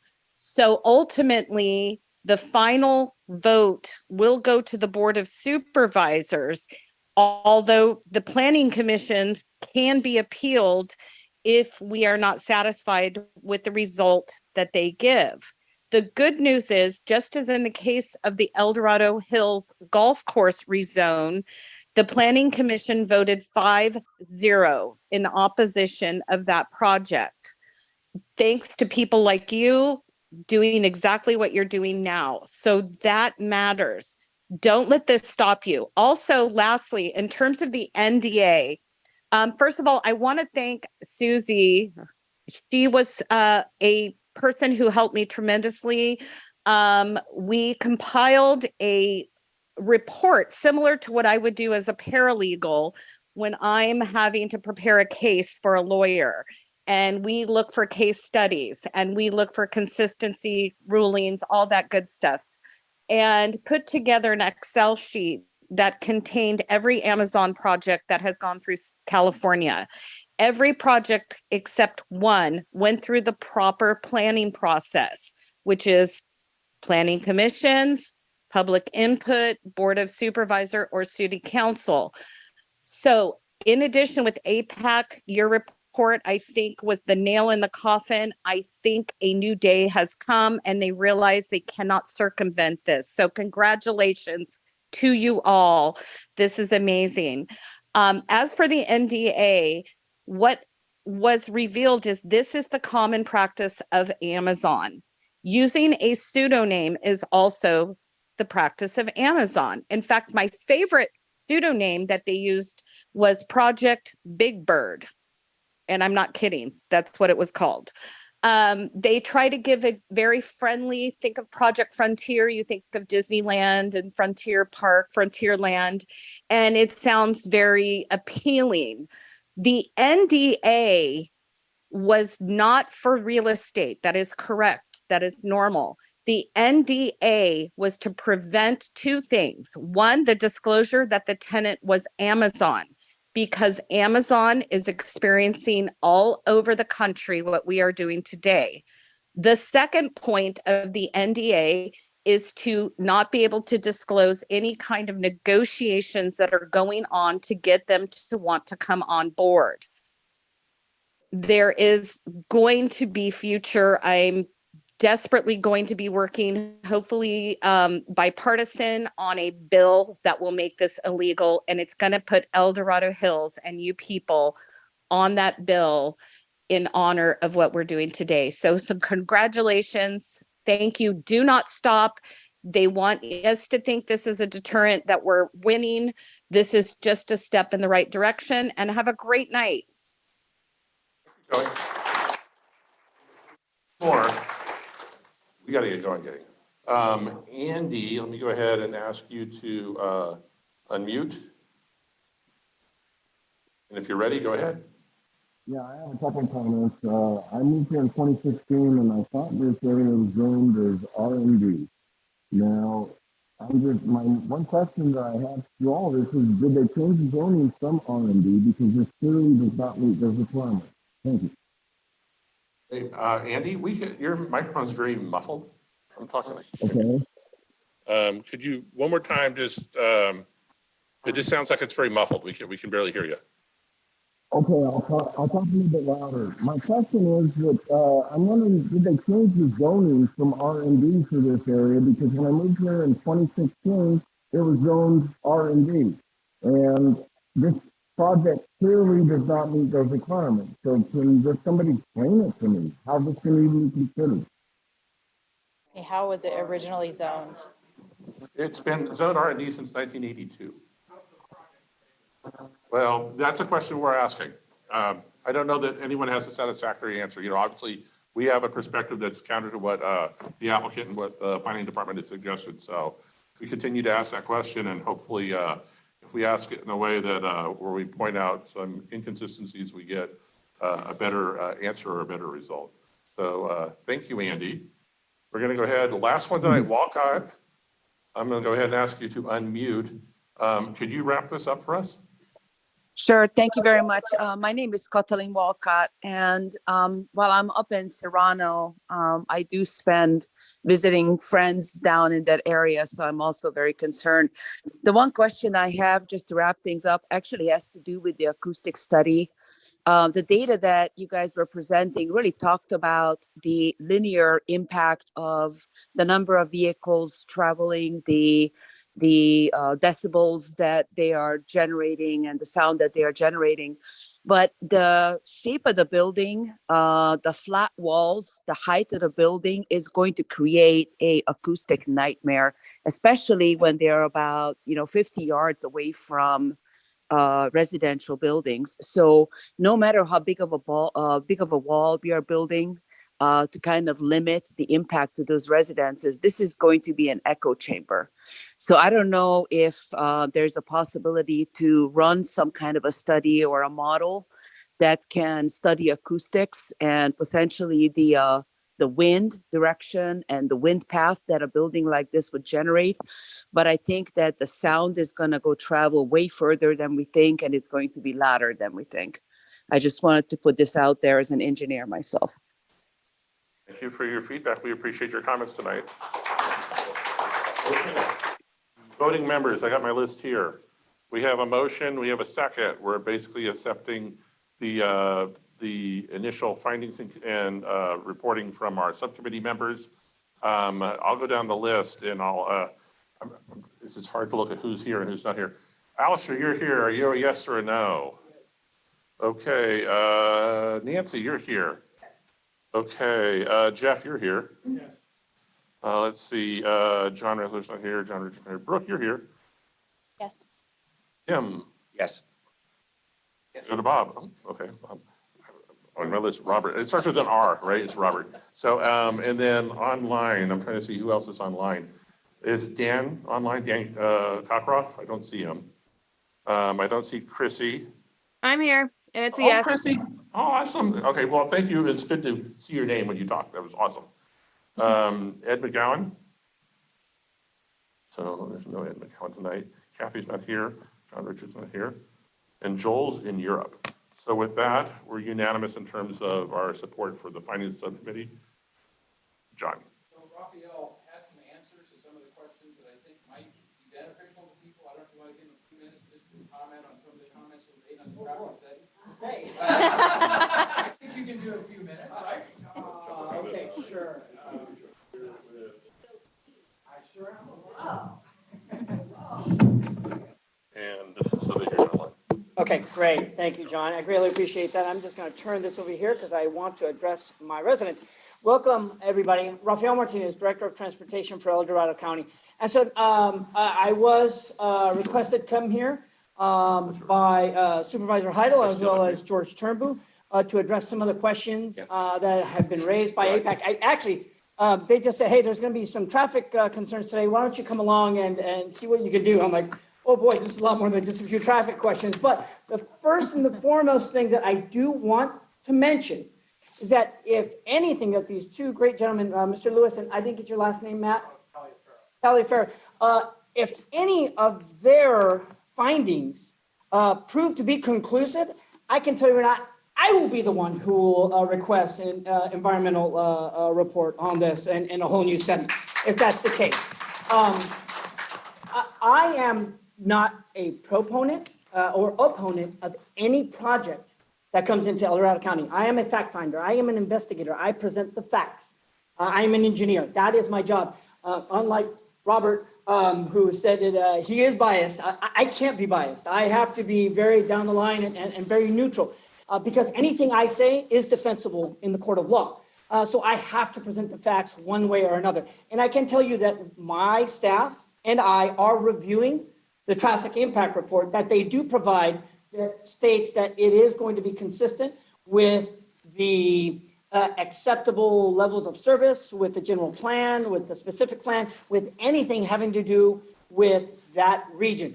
I wish I had two more gentlemen like this in my staff because they've done a very good job in finding some aspects and everything that they did say in respects to TIA, the TI aspect to a road, the ITE handbook, the manual in which we reference to justify level of services, that's all correct. Now it's my job and my staff's job, as well as my on-call consultant, who loves catching these kinds of things, to make sure that we trust but verify. We most definitively will trust and verify. And so our report is not done. Our analysis is not done. And the one answer, actually I'll answer two because you asked one earlier. And that is the reason why it's not been signed yet by a traffic engineer or a engineer, it's because it's not final. Once that report is final, then at that point it is signed and it is then approved either by myself or my staff, stating that yes, this does meet the criteria. The other only question that I will answer is what is the relative maintenance for a roadway such as this on a yearly basis? It could be anywhere, depending on the traffic impacts, between $50,000 a year to $500,000 a year. But it is dependent on the impacts. It is dependent on the structural section of the roadways. Now, I am truly looking forward to going over all the aspects that these two gentlemen found here. I was writing down previously as they were writing them down. I hope I can get a copy of that because that would be to my benefit. And I look forward not only to addressing that in writing, but also actually sitting down with either these two gentlemen or with APAC in general, just to go over that, just to make sure that I want to cross our T's and dot our I's. I can't speak to anything having to do with planning. That's out of my wheelhouse, out of my lane. Sorry, pardon the pun. But I do need to stick to the traffic engineering aspect. I will be here for just a few more minutes after the end of this conclusion of this meeting. If you have any questions for me, I would be glad to answer them. But I will, like I said, will be answering in specific the questions by these two gentlemen in reference to the traffic engineering aspect of the report that was presented to us by the applicant. So Mention the trust but verify part with DPS, an independent assessment. So that's what yes. So essentially, not only is my staff and I reviewing the traffic analysis report, but I have an on-call consultant, a third party, that is also a very reputable company. It's DKS, traffic engineering company, DKS, that also is reviewing the traffic aspects of the report. If there's 39,000 vehicles due to this project, sorry, there is no way Latrobe Road can handle that kind of impact. So I will definitively be reviewing the ITE handbook myself, being a traffic engineer. I haven't done it for a while, but I think I could brush the dust off of my books, and I brought one in here today. So anyways, so we do have an on-call consultant that's also reviewing the report, and I will be sharing that. If it does go to the board, I probably, if my planning commission asks it of me, I'd be more than willing to answer any questions that they have. But once again, if the purview and the question is asked upon me. So like I said, I will be here for anyone who wants to ask me any further questions. Thank you all very much. Thank you, Raphael. So, and I want to extra thanks, Raphael. You're here so much, you might as well be a voting member of APAC. It's a courtesy you extend to us. We always appreciate your input and your feedback. Hey, well, when you're done. Well, it's uphill, not down. Uphill, not downhill. So thank you. Okay. So we have our finding. With that, we're going to go ahead and adjourn the meeting. Our next meeting is Wednesday, May 10th, 6:30 p.m. in this room. I don't know what our subject's going to be because if there's no movement on this and no new information, we might not have a lot of information to provide. Conceivable, if it's very limited, we might do a virtual only. If there's no new information on anything, you guys take the month of May off, enjoy Memorial Day. But thank you everyone for being here in person. Again, comments going in. Remember, respectful, honest comments, questions, you get better answers that way. Thank you one and all for being here. Thank you volunteers. That's it, and we are adjourned.